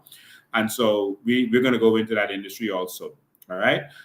We're also going to go into I'm going to give you more than three. We're going to go into the power industry. We're going to power our neighbors. We're going to set up massive solar plants using our carbon credits together, and we're going to sell power to our neighbors, which is Cuba, Jamaica, Haiti, etc. So we won't go into all of the details, but we're going to be powering our neighbors and using that to make. We believe that we can make billions of dollars from doing that. We also have a dump that has a lot of value in terms of the methane gases under there, and that can also be used to help power our neighbors. And so we're already exploring all of that to make sure that we can see that happen. We're also going to go into the crypto industry in a very big way. There's conversations that persons are having with Trump now. I've already met with them. And so by partnering with the Bahamas, it can transform the world and have a lot of big benefits. So we're going into the crypto industry in a big way that we believe is could be even more valuable than the other things that I just listed to you. So these are some industries that we're going to go in. We talked about other things like going into the cloud and providing cloud services for the big companies because they need these services and stuff, but we can't do it because our electricity is too high. But once we get electricity down, it's going to change the game. So I just try to put that in a nutshell for you in some of the things that we want to go into, the most valuable things. Go ahead. Okay, and I think you actually just said the question already, which is in terms of how would they affect the bottom line for Bahamians in terms of paying exorbitant fees and taxes? Okay, so we're not going to be a tax-based economy anymore. Like many countries out there that benefit from their natural resources, we're going to be a country that benefits from its resources and from the businesses we go into as a nation. And so when you see Qatar and these countries that are wealthy, it's not just because of the natural gas or oil that they have. No, it's because of the businesses they went into as a nation. So your nation needs to think, instead of saying that our taxes are too high, we are always in a deficit, so we need to have austerity measures and cut our spending, which never happens and never works. If your bills at the end of the month is $1,000, but you're only making $800, you don't need to cut your expenses, you need to make more money. And so what we need to do is not worry about the almost $4 billion that we spend every year.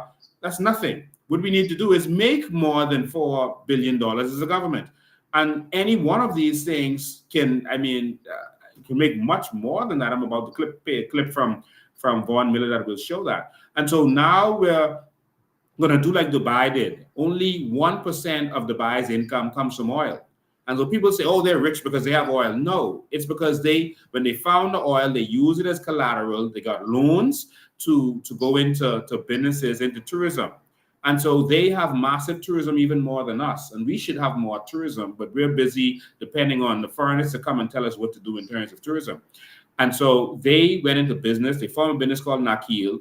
They allow their people to have shares in it, and that's how their people are millionaires and making money. They have a lot of companies now that focus on different industries.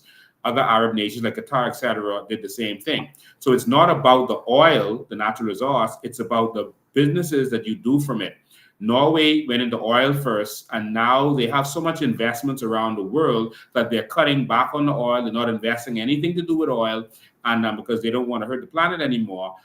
But the investments that they made are now able to generate income that their people can benefit for generations to come. And that's what we're going to do. But we have to have a people that are willing to take this to the next level, a people that are willing to stop using the same model and methods that the PLP and FNM has been using. We cannot advance our country using bad debt. So last thing I'll say, Singapore has more debt than us. All right, they have massive debt, but they are still a AAA rating as it relates to their rating because they only go into debt for things they can make money from. So Singapore has no natural resources, unlike all of those people. 1 in 6 households in Singapore has $1 million in the bank, not valued $1 million. Like when we declare, you declare $1.8 million. People panic. Oh, he got $1.8 million. No, you don't have $1.8 million. That's the value of your assets minus your liabilities. But no, in Singapore, they have $1 million in the bank. That's 1 in 6 households. That other 5 households, that's mostly people who came in to work for them. That's people who immigrated to the country. So they empowered their people with no natural resources, but with policies in place where they went into certain industries, let their people benefit. But the problem is, in this country, our people don't benefit because they believe that they can control us by keeping us poor. So every election, when they come with the crumbs, we are so elated. At least he do something for me. At least he do something. So I voted for him. I didn't promise him, and he gave me $200. He bought me a stove. No, man, I didn't promise him. I gotta give him my vote, and that's what they are banking on. Right, Carla? Thank you so much. Thank you too, man. Thank you. All right. So we have to spread the message of a new Bahamas and a new kind of thinking.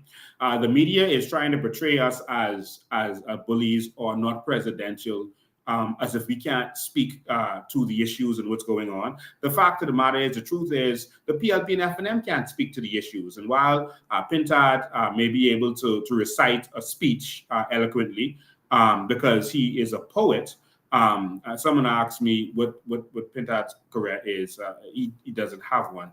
And he was a poet, but not a good poet. I'm just being real, because a good poet, I can remember at least one of their poems. I don't know any Pintard poems. I can't even think of any. You think of a poet, Maya Angelou, you could think of poems that she did, Still I Rise, etc.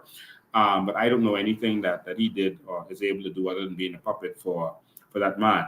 But we need leaders with vision who are going to take us to the next Bahamas, who can eloquently say, without reading, there's paper in front of me with nothing to do with what you're asking me, who can read without paper in front of them where we're going to, how we're going to get to the next Bahamas and where we're going to take this country. There's only 200,000 adults, and we need to be able to transform this country, and every one of us should benefit from what's going on in our country. Thank you for that intelligent question.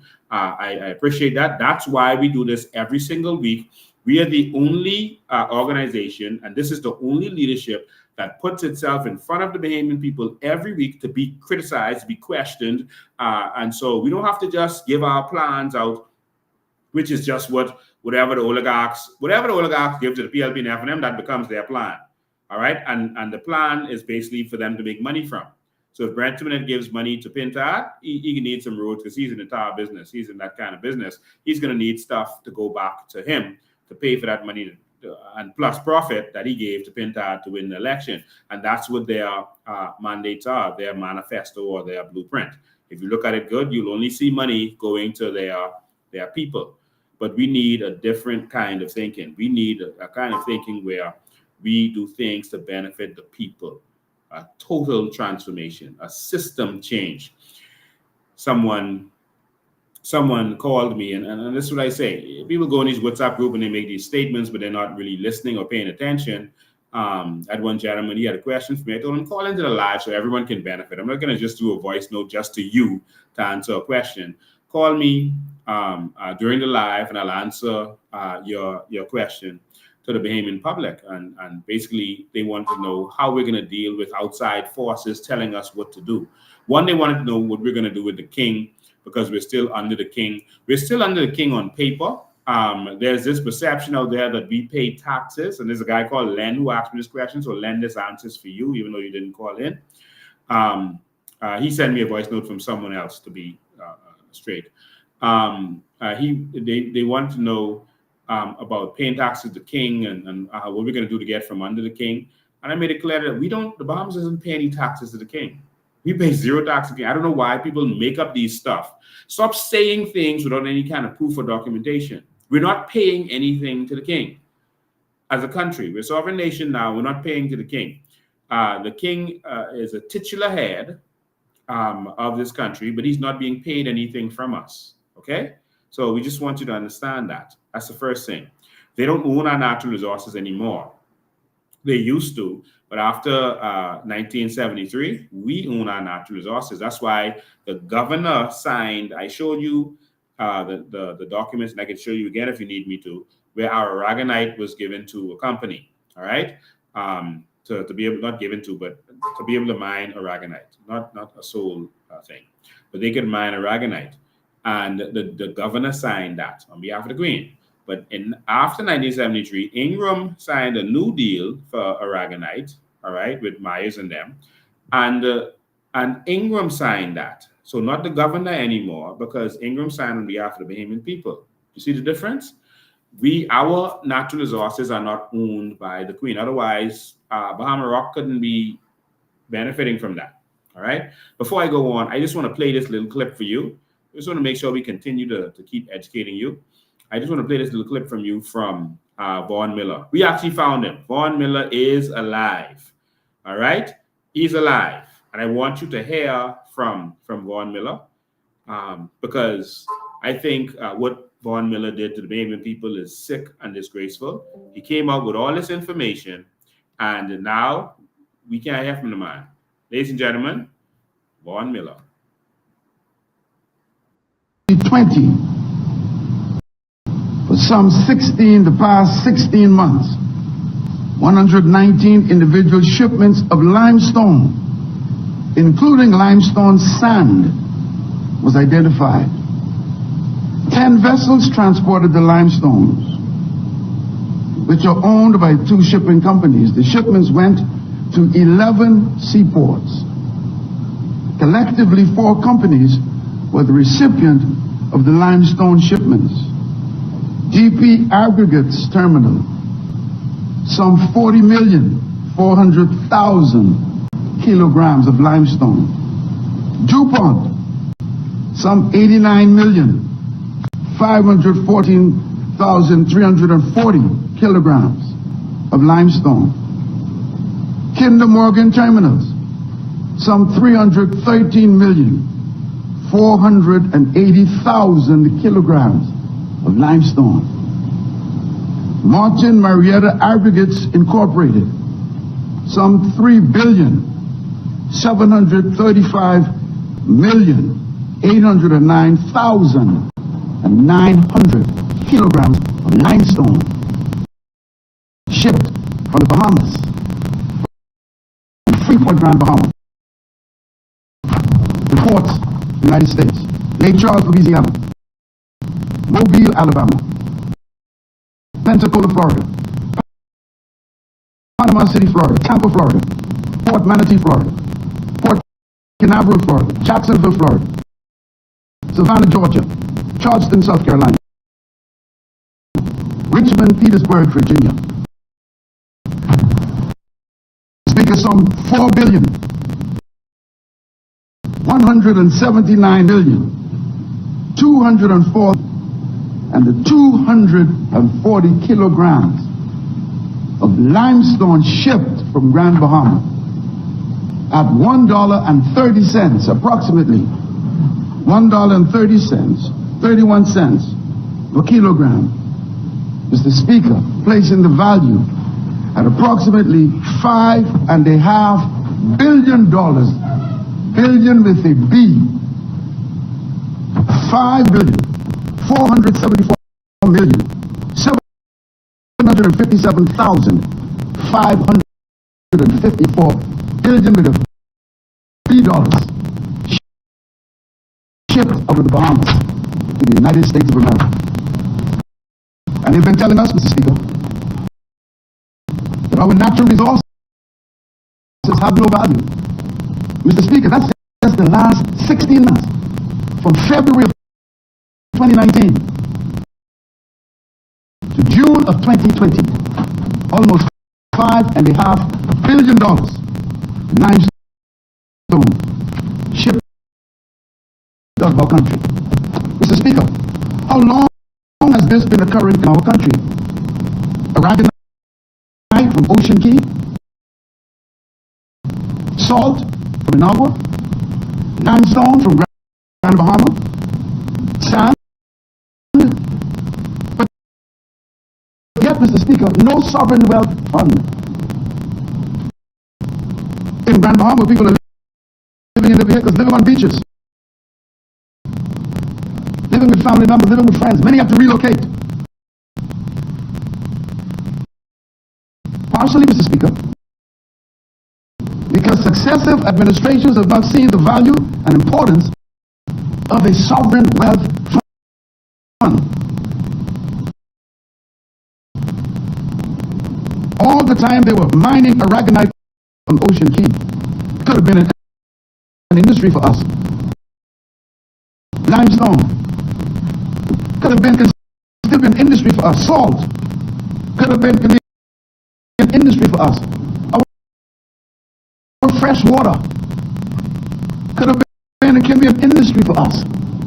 Our pine forest can still be an industry, a viable industry for us, Mr. Speaker, from our natural resources. And so, Mr. Speaker, I appeal to Bahamians to open their eyes and see what is happening right before us in broad daylight.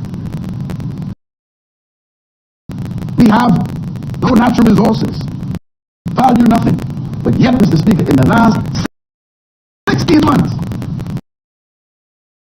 we exported limestone from Freeport, Grand Bahama, to the value of approximately $5.5 billion. How much of that went to us, Mr. Speaker? How much, Mr. Speaker? How has it affected in a positive way the people of Grand Bahama? How has it affected in a positive way? I'll leave that there because his voice actually offends me now, because he had all of that to say. When he was in opposition. Well, he was in government at the time, actually. But now he says nothing. McAlpine had a lot to say while he was in government. After government, he's gone absolutely quiet, not fighting for the people. It's like only when it benefits them politically, they speak out. And so, since government is finished, now I guess with election coming back up, you're going to hear from some of these people, they're going to pop back up and say, hey, when I was in government, I used to say this and that. Now vote for me, and I'll say it again for you. But him, McAlpine, all of those persons who were speaking, remember when Andre Rollins used to have all this to say until he was out of power? That's how you know what's going on. Let me go to the phone lines. Good afternoon, you're live. Hey, good afternoon, Lincoln. Yeah, man. Yeah, you must have been sitting in one of my chairs in Prince William, man, because we share the same views. Like just now, you say you can't stand the voice no more. That happened to me too with Barry Christine. Every prime minister says that I can't, especially Fred Mitchell. I cannot stand the sound of their voice. I turn off the minute I see them. But I didn't call you for that. You mentioned that Pintado was a poet, right? Yes. But I'm a poet myself, and you heard one of my stuff, because you just quoted it just on your show just now. Oh, wow. That's why I call it. The song is called Mommy No Light in the Kitchen. Oh, my God. I wrote that. No way. Let me tell you something, Mr. B. God be my judge on this Sunday. This is a spiritual court. And that line you put in was the line I was looking for. I couldn't figure it out. Mommy no light, no light. Because that's basically Asian dialect. They'll say that. Yes. It rhymes. I didn't want to say mommy no light, no rent, but that was the point, right? Yes. I also wrote a song called Amdi Baba. And people would say, no, Ali Baba. I say, if it's a hit, I'll accept what you believe it is, right? Mm-hmm. Now, but that's my message to the Vietnamese people. That's what I call you for. I also wrote a very popular song called Tell All I Ain't Here, You Better Come On Now. Oh, my God. And Great job. The Vietnamese people, you all better come home. You've been led astray. Yes. Come home. Forget this weird PLP and F&M. They're not that anymore. They're just colors these days. They have the principle and the ideology that started that party or those parties, I should say. Yes. So I just wanted to say that. My mind's going forward, but I just wanted to say that to you. And I tell you this right now, I'm kind of embarrassed, but this will be my first election I ever voted in. I'm 70 years old. 70? 70 17, man. Wow. Yeah, and trust me, because I'll turn 17 before the next election. My birthday's in October. I promise you, that vote is coming for the COI. Thank you. I will not throw my vote away.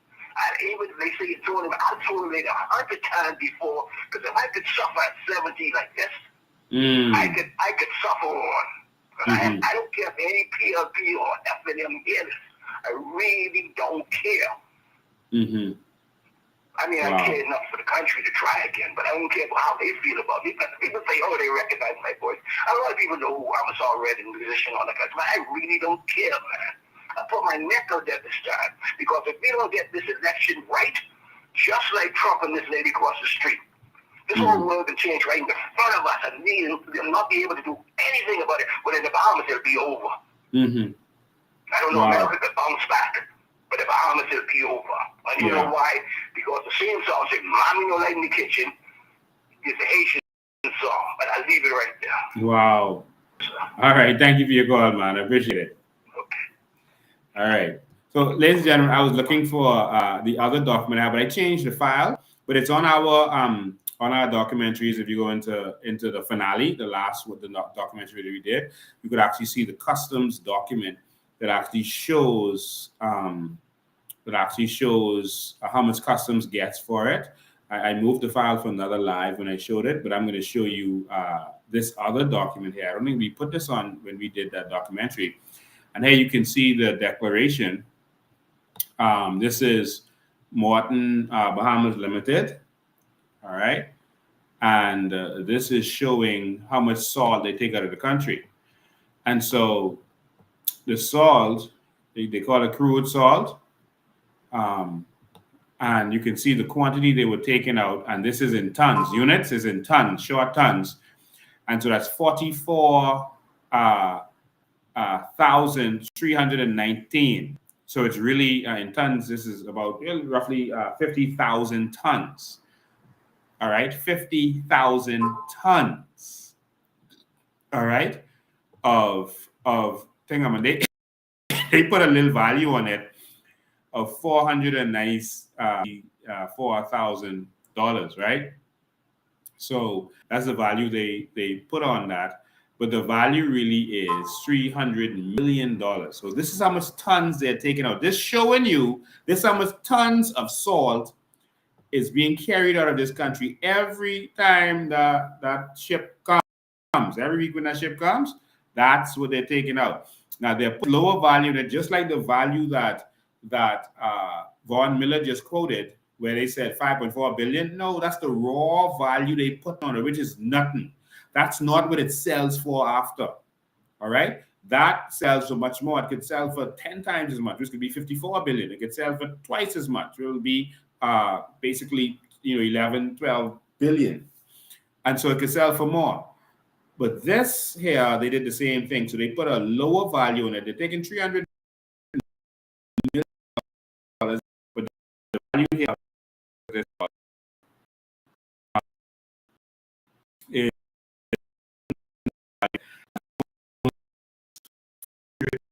not 500 is all we get. That's it. And so there's money for the Bahamian people. It's just that our governments are not interested in us benefiting from what belongs to us. There's a lot there that we can benefit. People are telling you what is impossible and how this can't be done and the next thing can't be done. But there's a lot that can be done. A lot. I'm going to share on WhatsApp a document with me and Maria going through our natural resources and what's going on. But right now, we've become a failed state. A failed state. That's what we've become. We've become a state where we're now in a state where nothing works. I want you to hear from the people from Inago, then I'm going to let you hear from Buju Bantan. All right? But let me let you hear from people in Freeport, then Inago, then Buju Bantan. Stay tuned. Come and throw a party or a ball or whatever they did in Freeport where the people suffering. That tells you those people are heartless and soulless. Let them know. Little lion. We see the top of that no love, no love, no love in them hearts. We see them God. No love in this world. You could throw a ball at an island that's been crying for years and years and years, gone through those hurricanes, people lost homes, some people's houses are still unrepaired, and all of that, and you can come throw a ball in the people's face, and you got the PLP supporters, so they're singing and dancing for their supper. That's all they're doing. That tells you how heartless and how they're not in touch with the people. No love, no love in them hearts. We see them God. No love in this world.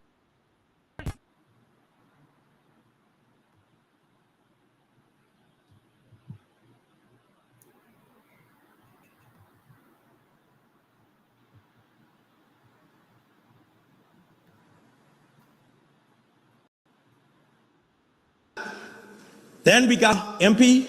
We say we need this, we need that. Like you say, can't find him. Can't find him. I see right on, man. Can't find him. And I ain't scared. I want you to look at me. I am not afraid of you or nobody else. We need some representation in our work.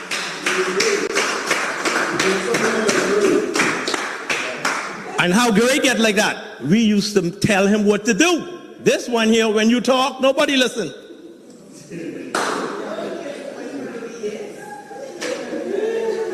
So look here, talk it to the MP. I have to get it off of my chest. Nobody listens. These are the things called in Nassau. Oh, Brave is my godfather. You see, let me know results.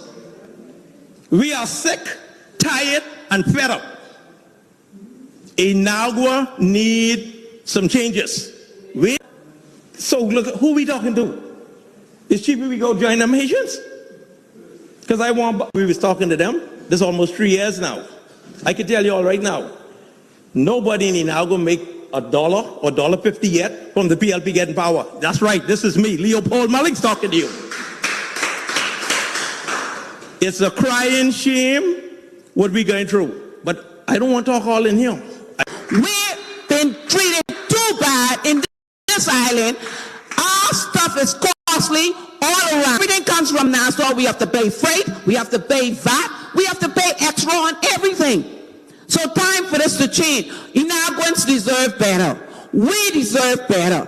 Now I'm going to bring you to Debbie Piper. Good evening. I know after this meeting, I'm going to be victimized, and I don't care. The government... Come on. And we have another situation again. We have dentists. We don't want last the dentists being in Inagua. What happened to the dentist? All those dentists in Nassau. Why we can't have one come down like how we used to every 3 months? Come on. We deserve more in Inagua. We vote just like everybody else. Yes, we get different parties, but come on. You all need to pay more attention to Inagua. You all need to pay more attention to Inagua. We have situation that is happening here. People just are tired. They are tired. And guess what? And I have some of my executive team here that they can attest to that. Some of the things that the government is lacking off. Come on, Inagua deserve more. Come on, let's show that Inagua deserve more, Prime Minister. Prime Minister Davis, we deserve more. To look forward to, nobody to turn to. You call on the government, nobody there. It's like we don't even have an MP. We're being neglected. But soon as the Haitian comes in, everything what they ask for, they get. We live here in tax and can't get nothing. Can't get nothing. BPL is a problem. I mean, everything. Everything is going haywire in Inagua. Inagua's at a standstill. You know?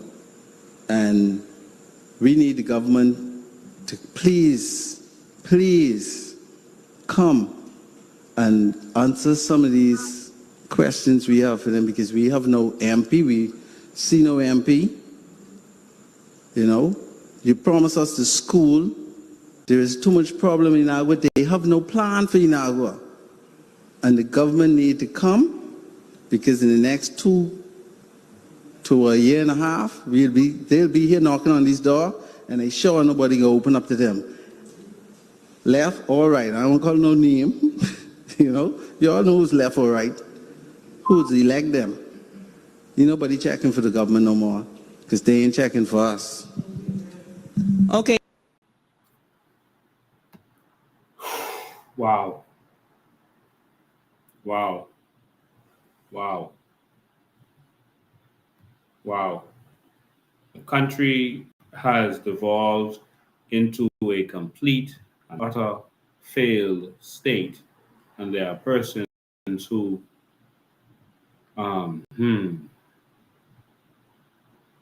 to play something by Buju, but I forgot he is using obscene language in that one. So I don't necessarily want to I'm going to play that.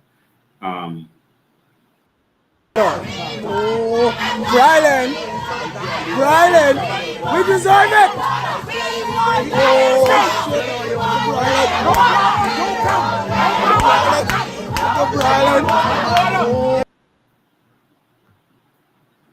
So I'll take you back to what I've been flashing on the screen all this time. Ladies and gentlemen, a failed state is defined as a country whose government is considered to have failed at some of its basic responsibilities. For example, keeping the legal system working correctly and providing public services. Example, electricity, water, education, hospitals, etc. Electricity isn't working properly in the country.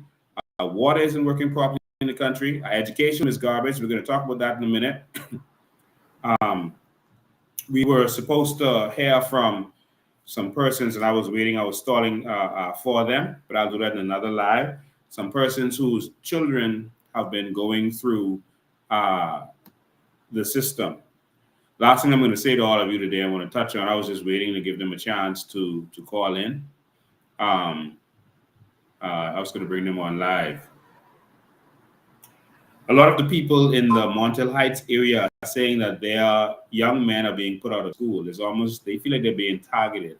And they feel like it's a money-making scheme, because put them out of school and then send them to the shock treatment thing. And they feel that shock treatment is being paid for each boy that comes in. And they feel that that's a money-making thing for them. And they feel that the boys are being dealt with mercilessly. And I wanted you to hear their opinions on all of this so that you could hear from these people. One lady introduced me, and this is Montel Heights, the Minister of Education's constituency.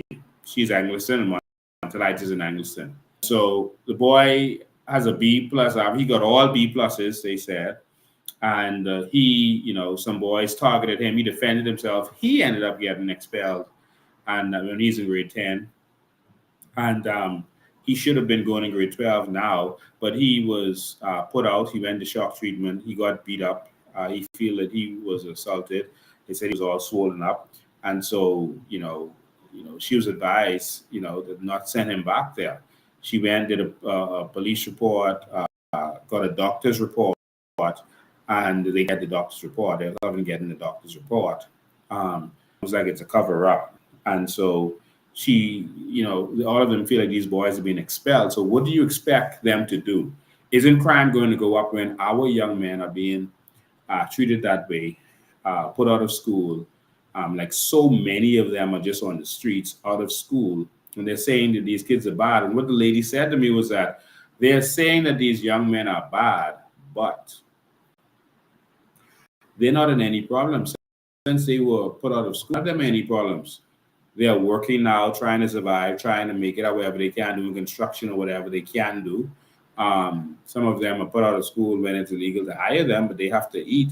And so they're working and they don't get in trouble. They're not troublesome boys. They don't get locked up. They get no problems. And so how is it that you couldn't handle them then? And and you had to put them in a system to where money could be made from that system. This is their opinion. And,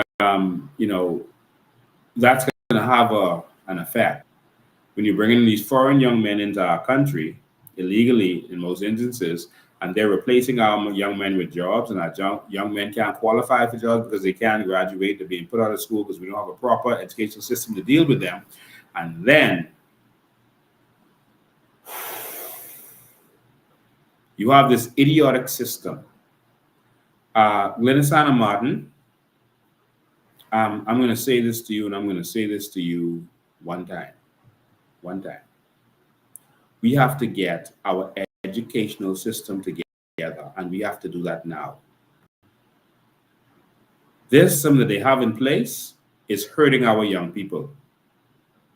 The qualifications that they put in place for a young child to graduate now is idiotic and makes no sense. If you don't pass your BJCs, which you take in grade 9, you cannot graduate. You cannot graduate if you don't pass your BJCs. Think about that for a second.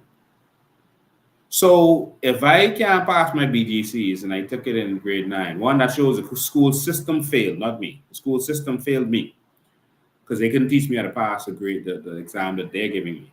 1. 2, why should I stay in school if I didn't pass that? What's the point? I can't graduate, so we're staying in school. Why would you penalize a child for not being up to par in grade 9 when you have another 3 years to get them up to par? You failed. The child didn't fail. You failed. And you have another 3 years to get them to where they need to be.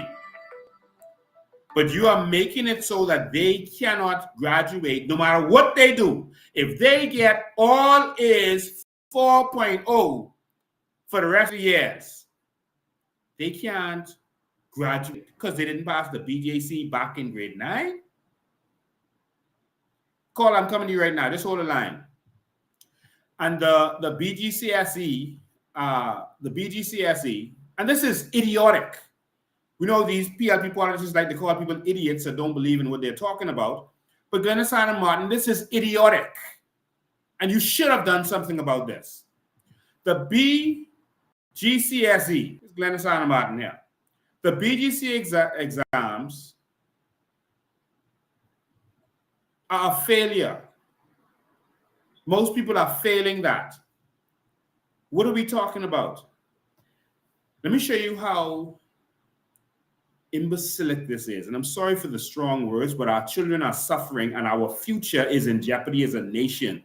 And we are taking this lightly while protecting those failed politicians making all this money and then praising them. Oh, I like her. She's a failed minister of education. I do like her. But she's a failed minister of education. Put her in the Ministry of Social Services or something. As Minister of Education, she has failed.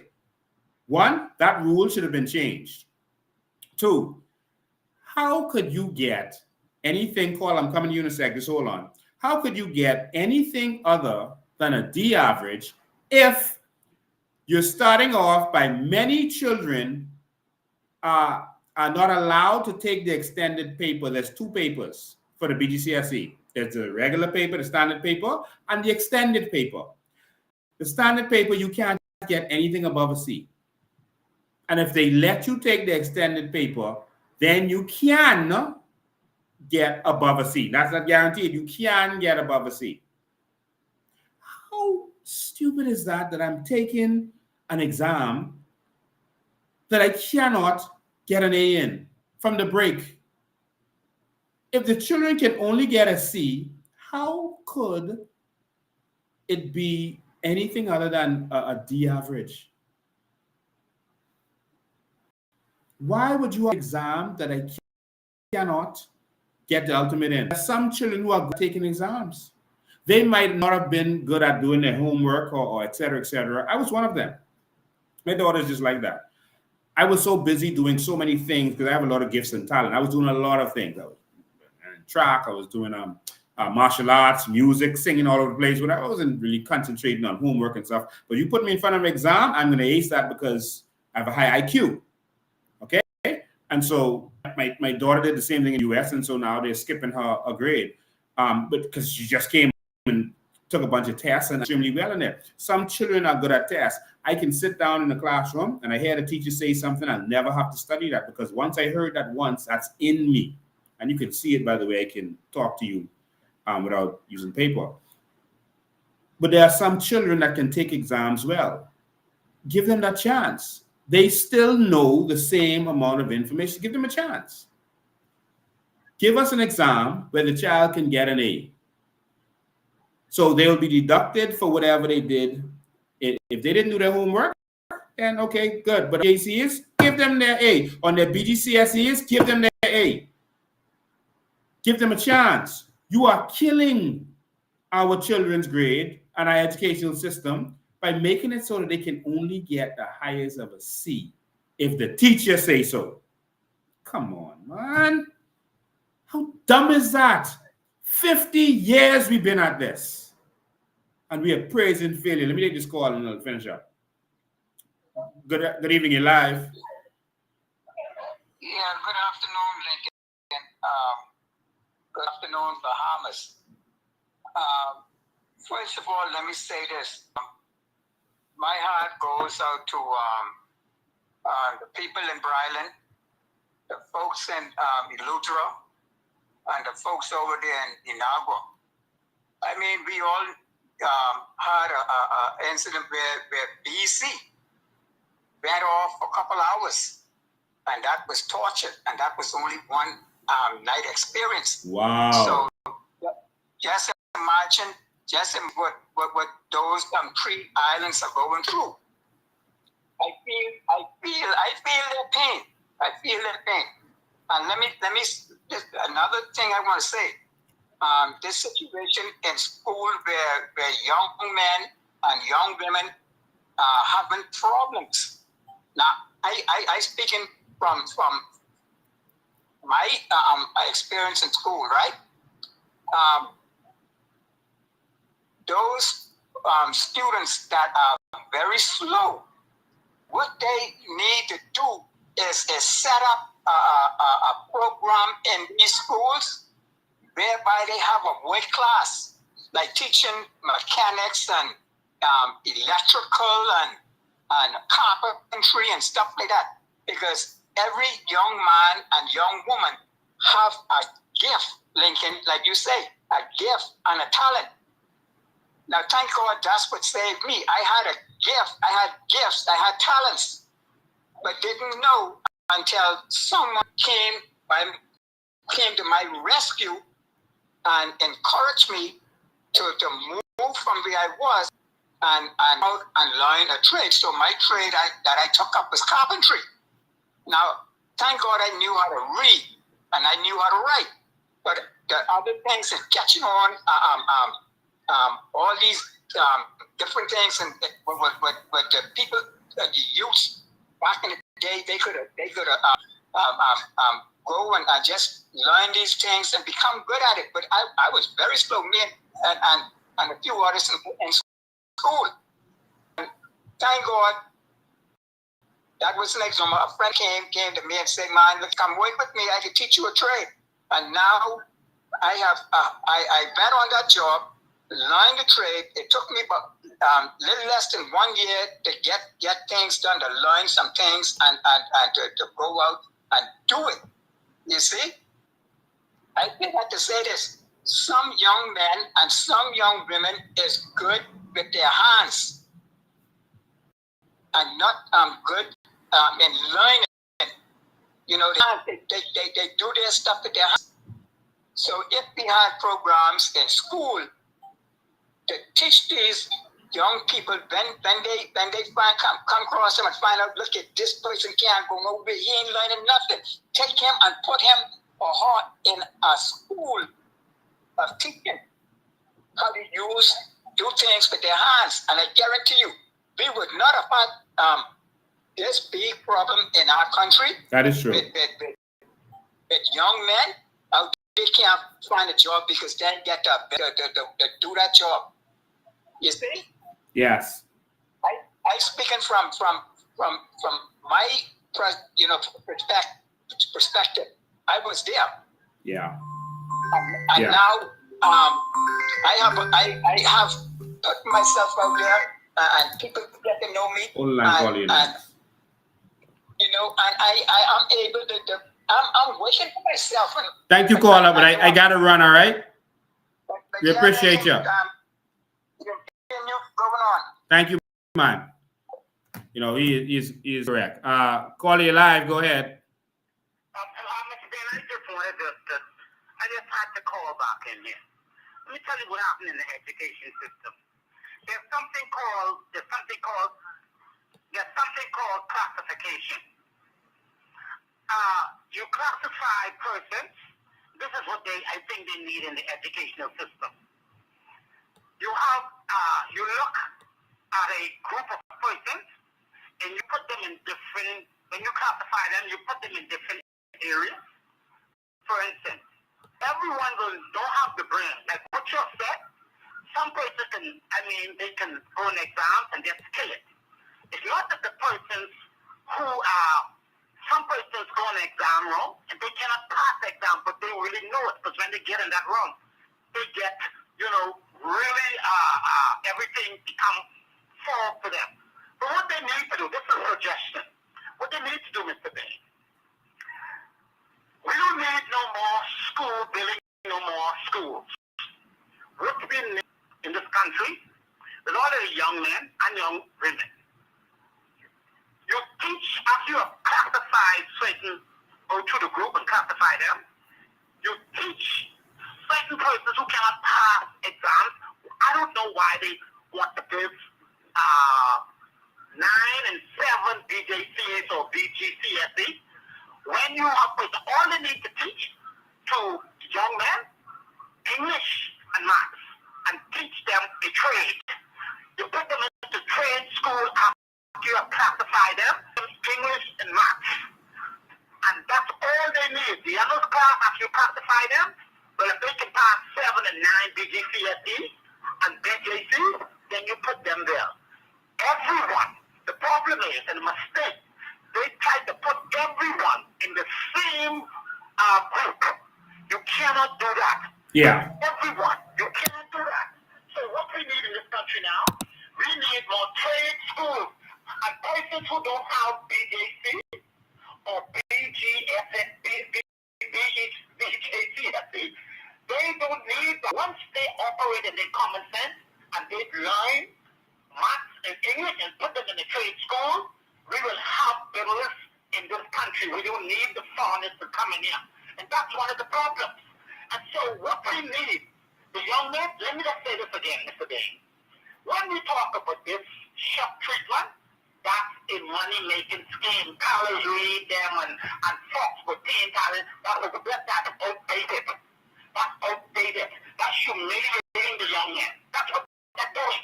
That is hardening their, okay? And they're making them criminals. Shock treatment is not helping those young men. What they need is trade schools with God's ability that they're born with. Teach them English and math. They can get there after they graduate. They got the business card and they can give it their business. I'm a plumber, I'm an electrician, I'm a mechanic, I'm a cabinet maker, and that is what we need in this country. Ghana's Hannah is a failed person. She knows nothing about structure when it comes to education. Likeness don't run country. See, people always talk, oh, she's a nice person. Niceness does not run country. What run country is common sense. We must be, and I hope the COI be a party of common sense. That's what we need. We need leaders who will operate in common sense, and that's what we need. The highest degree ever bestowed upon a human being is common sense. Thank you, man. I hope that the COI becomes a party of common sense. Thank you, man. I appreciate you. All right. And so the education system has failed. And if you look at our education system that we're going to put in, it's on our website. Some modifications are going to happen that when we bring out Vision 2030. But everything is right there. This is our website, by the way. We're making some changes to it as we go. But this is our website. A lot of information is here. Go here. And I wanted to show you a new feature in this website. I'm going to show you it in a minute. So, but if you scroll here, you will be able to see certain information to learn more about different stuff, become a member. Candidates can apply on here. We have some information on the front page about our leaders now. And so you can go there and get information about me, the deputy and the chairman. And so there's a lot of stuff on there that you can get. Like I said, there's people having questions about, what's Lincoln mean? What has he done? Like, they're like trying to compare me and Pintard, I guess, for some reason. There is no comparison. And I say that humbly. I've done a lot of things and a lot of things for the common man while not being interested in politics, not interested in it at all. I came into politics later when I saw that they weren't going to do anything for the Bahamian people. All right. And so if you go at our website, you can see information about me and some of the stuff I've done. These are just highlights.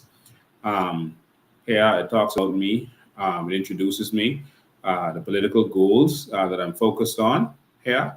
If you continue down, it talks about a little bit of my early life, school, police force, et cetera, et cetera.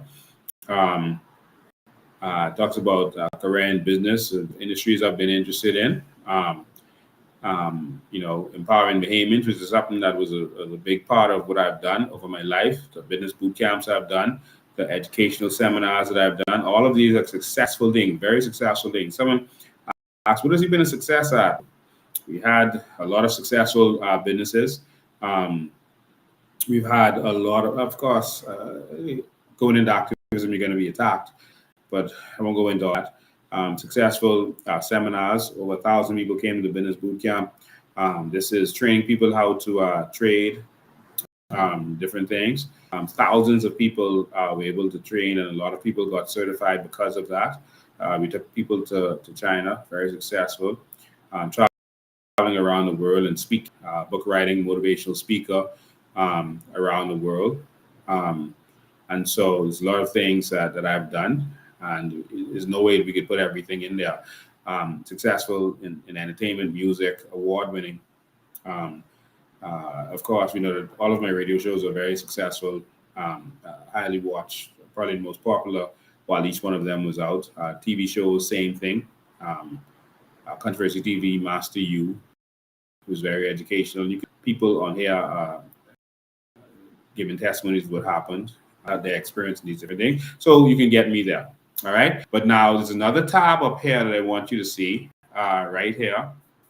You go up to the top so you can see where I am. So this tab right here, we still can't see it. It's called News. And so what we're going to do is after every live, so that Monday morning, you're going to be, that Sunday night or Monday morning, you're going to be able to go right here. And you're going to be able to, the whole live will be there, but also the documents we talked about in the live is going to be there and a little write-up. All right. And so our team is going to be all over that. And so you'll be able to go here and make comments. You're able to click right here and you can place comments on any of these. Okay, hold the line, call. I'll get right with you. Just hold the line 1 sec. And so you'll be able to click on here and make comments. Put your comments on there and be a part of what's going on. So on the side here, you'll be able to have categories. So we just tested this out last week. You see different categories. So if you want to see all the stories on corruption, all the stories related to airports, or any family island, you can just go to the categories and see what's going on. If it's on your phone, you have to go to the bottom to see it. On the computer, you can see it on the side. You go back to news. So you'll be able to see the different stories, videos, and then you'll be able to see documents like the NIB one we did with misappropriation there. You can see where NIB was paying out money to pay for equipment, etc., at clinics, which is ridiculous. So if you need to get documents to put in your WhatsApp group or talk to your family and friends, the documents will be right there for you. See, I'm clicking to go to the next document, and so that's how that works. And so NIB spent millions on derelict mansions, and so here we have a little bit on that, and then we have all the documents. We have the what do you call it? The conveyance. With the documents. So you can see the conveyance. You can see the actual derelict mansions that they spent our money on, and these are still derelict, and they're paying security companies for these derelict mansions still. Look at that. Wow, this is shameful. All right, and that's why NIB is so high. And so all the documents, pictures. So if you need, because if you WhatsApp group, then it'll eventually disappear. Because it's behind.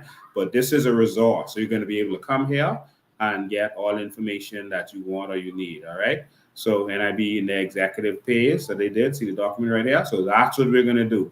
So the documents that we talked about today, any little clips that they want to put from the live. So the little clips will be there. So the city market staff thing. So right here, you can see a clip from it. This isn't the whole live. The clip from it is going to be there. And we're going to break our lives like that too. So where I was talking about, so they'll have a clip with CIBC, then they'll have a clip about, we talking about BEC, et cetera, and see all the documents. So it's going to be right there. All right. And then if you want to do a search, just go to the side. So everything with NIB. So if you want to see all the NIB articles, boom. And this is so we could educate our friends and family. Now we have a resource. So we call it the news. This is the newsroom. So you can go to the newsroom and get all of these. This is really our Freedom of Information Act. All of this. So this is going to work along with the live so that you can get all of this information at your footsteps. So I just click on NIB. So all the stories with NIB are going to be right here. So as we move forward with the different lives, that's how you could find information or documents or anything that you want. All right. So that's perfect. Vision 2025, the Clip Summit. We're going to put the whole 2-hour thing. It's just that when we did the Vision 2025, I just want you to understand that we had a problem that day with electricity. You can see in the video, I was sweating like crazy, and it was raining hard. You could hear the rain in the background. Someone asked me if I was doing this in the sauna while this was going on. It must go on. So we were having problems with electricity, and it was raining. And so I was trying to rush through it, so I misspoke with some stuff, but we're going to put the whole thing there. We went back and edited some stuff, and that's why we just put the clips, but we're going to put the whole thing in there so you could be able to watch the whole thing and get an idea of what we're talking about. But the clips from the video, the Vision 2025 is there, and you can contribute to it, the vision. So for the things that we have put out, you can see the vision for education, tourism, or whatever it is, energy, or whatever it is that we're starting to put out. You can get all of our documentaries. Many of you have not watched our documentaries. All our documentaries are right here on the website. All right. They are right here. So the first one, Bahamas Sand, Worth More Than Gold. All of them are right here. Land Pirates, Part 2, Part 1, and Part 2 here. So Land Pirates, Part 2 is there. All of the documentaries are right here that aired on what do you call that? Beyond Airlines. So they're right here. You can go and watch them at any time. I advise all of you to go and watch these, get your information up, and get ready for the Bahamas. All right. So I just wanted to breeze through that. Our website is going to be transforming, and use these resources when you're talking to your friends and family. You'll see it right here, or and also my Facebook page has a lot of information. You can go in there and search whatever you want, and so you can go in there and search like you want to pull up a video. Oh, when Lincoln was in his career, I want to see that video. Just go in my Facebook page, click on search. Not to search the whole Facebook. You can go in there and actually search in just the Facebook page and put up Miss Curry or put up Curry, and it'll show you everything related to that. If you want to see one of our protests, you put up CARICOM or whatever, and there's a lot of resources there. All right, so you can take advantage of that. All right, so someone says, yes, to make Vision 2025 a whole 2-hour show. I'm going to do that for you. All right, so we're going to do that. We're going to line that up and make that a whole 2-hour show. Vision 2025 is actually, I think it's 3 hours long or 2.5, something like that. That was during the lockdowns, and we had plenty of time on our hands. So I may have to break that up for you. But hey, we did 2.5 hours a day. So we'll see. All right, I may do that next week. We'll see what happens, depending on what's going on in the country. So I saw this thing going around with Buju Banton. I was going to play it because he's cursing, and he's talking about he doesn't care about politicians. They are the ones who are screwing us. And that's right after he did this picture with Brave, all right, and did a song for Brave. But now he is saying that politicians swing people. So maybe he had a epiphany, all right. So some people have epiphanies, all right, and so maybe he's repented to whoever he worships, and maybe you'll see some change. But thank you for watching this. We want to actually support the movement. We can only do this with your support. A lot of people, say, oh, we need to keep going, we need to do this, but they're not willing to help us to do that. Every political party, Trump is a billionaire and he has to raise money to do what he does. All right. The Democrats are millionaires and billionaires. They have to raise money to do what they do. And so this is how you do it. You have to fund the movement. If you really believe in this, you have to make this happen. All right. All of us have to come together to make this happen. Brave don't spend his money to pay for campaigning and elections. All right. Minister was to spend his money, and that he spend his money. If it's something you believe in, then you have to make it happen. It's that. All right. And so again, this is how we do it. Don't pay attention to trolls. The word on the street, Fred Mitchell told his trolls to go in all the WhatsApp groups and just start rowing and throwing dirt and mention a bunch of nonsense so that they don't have to talk about the issues. They don't have to talk about what's really going on.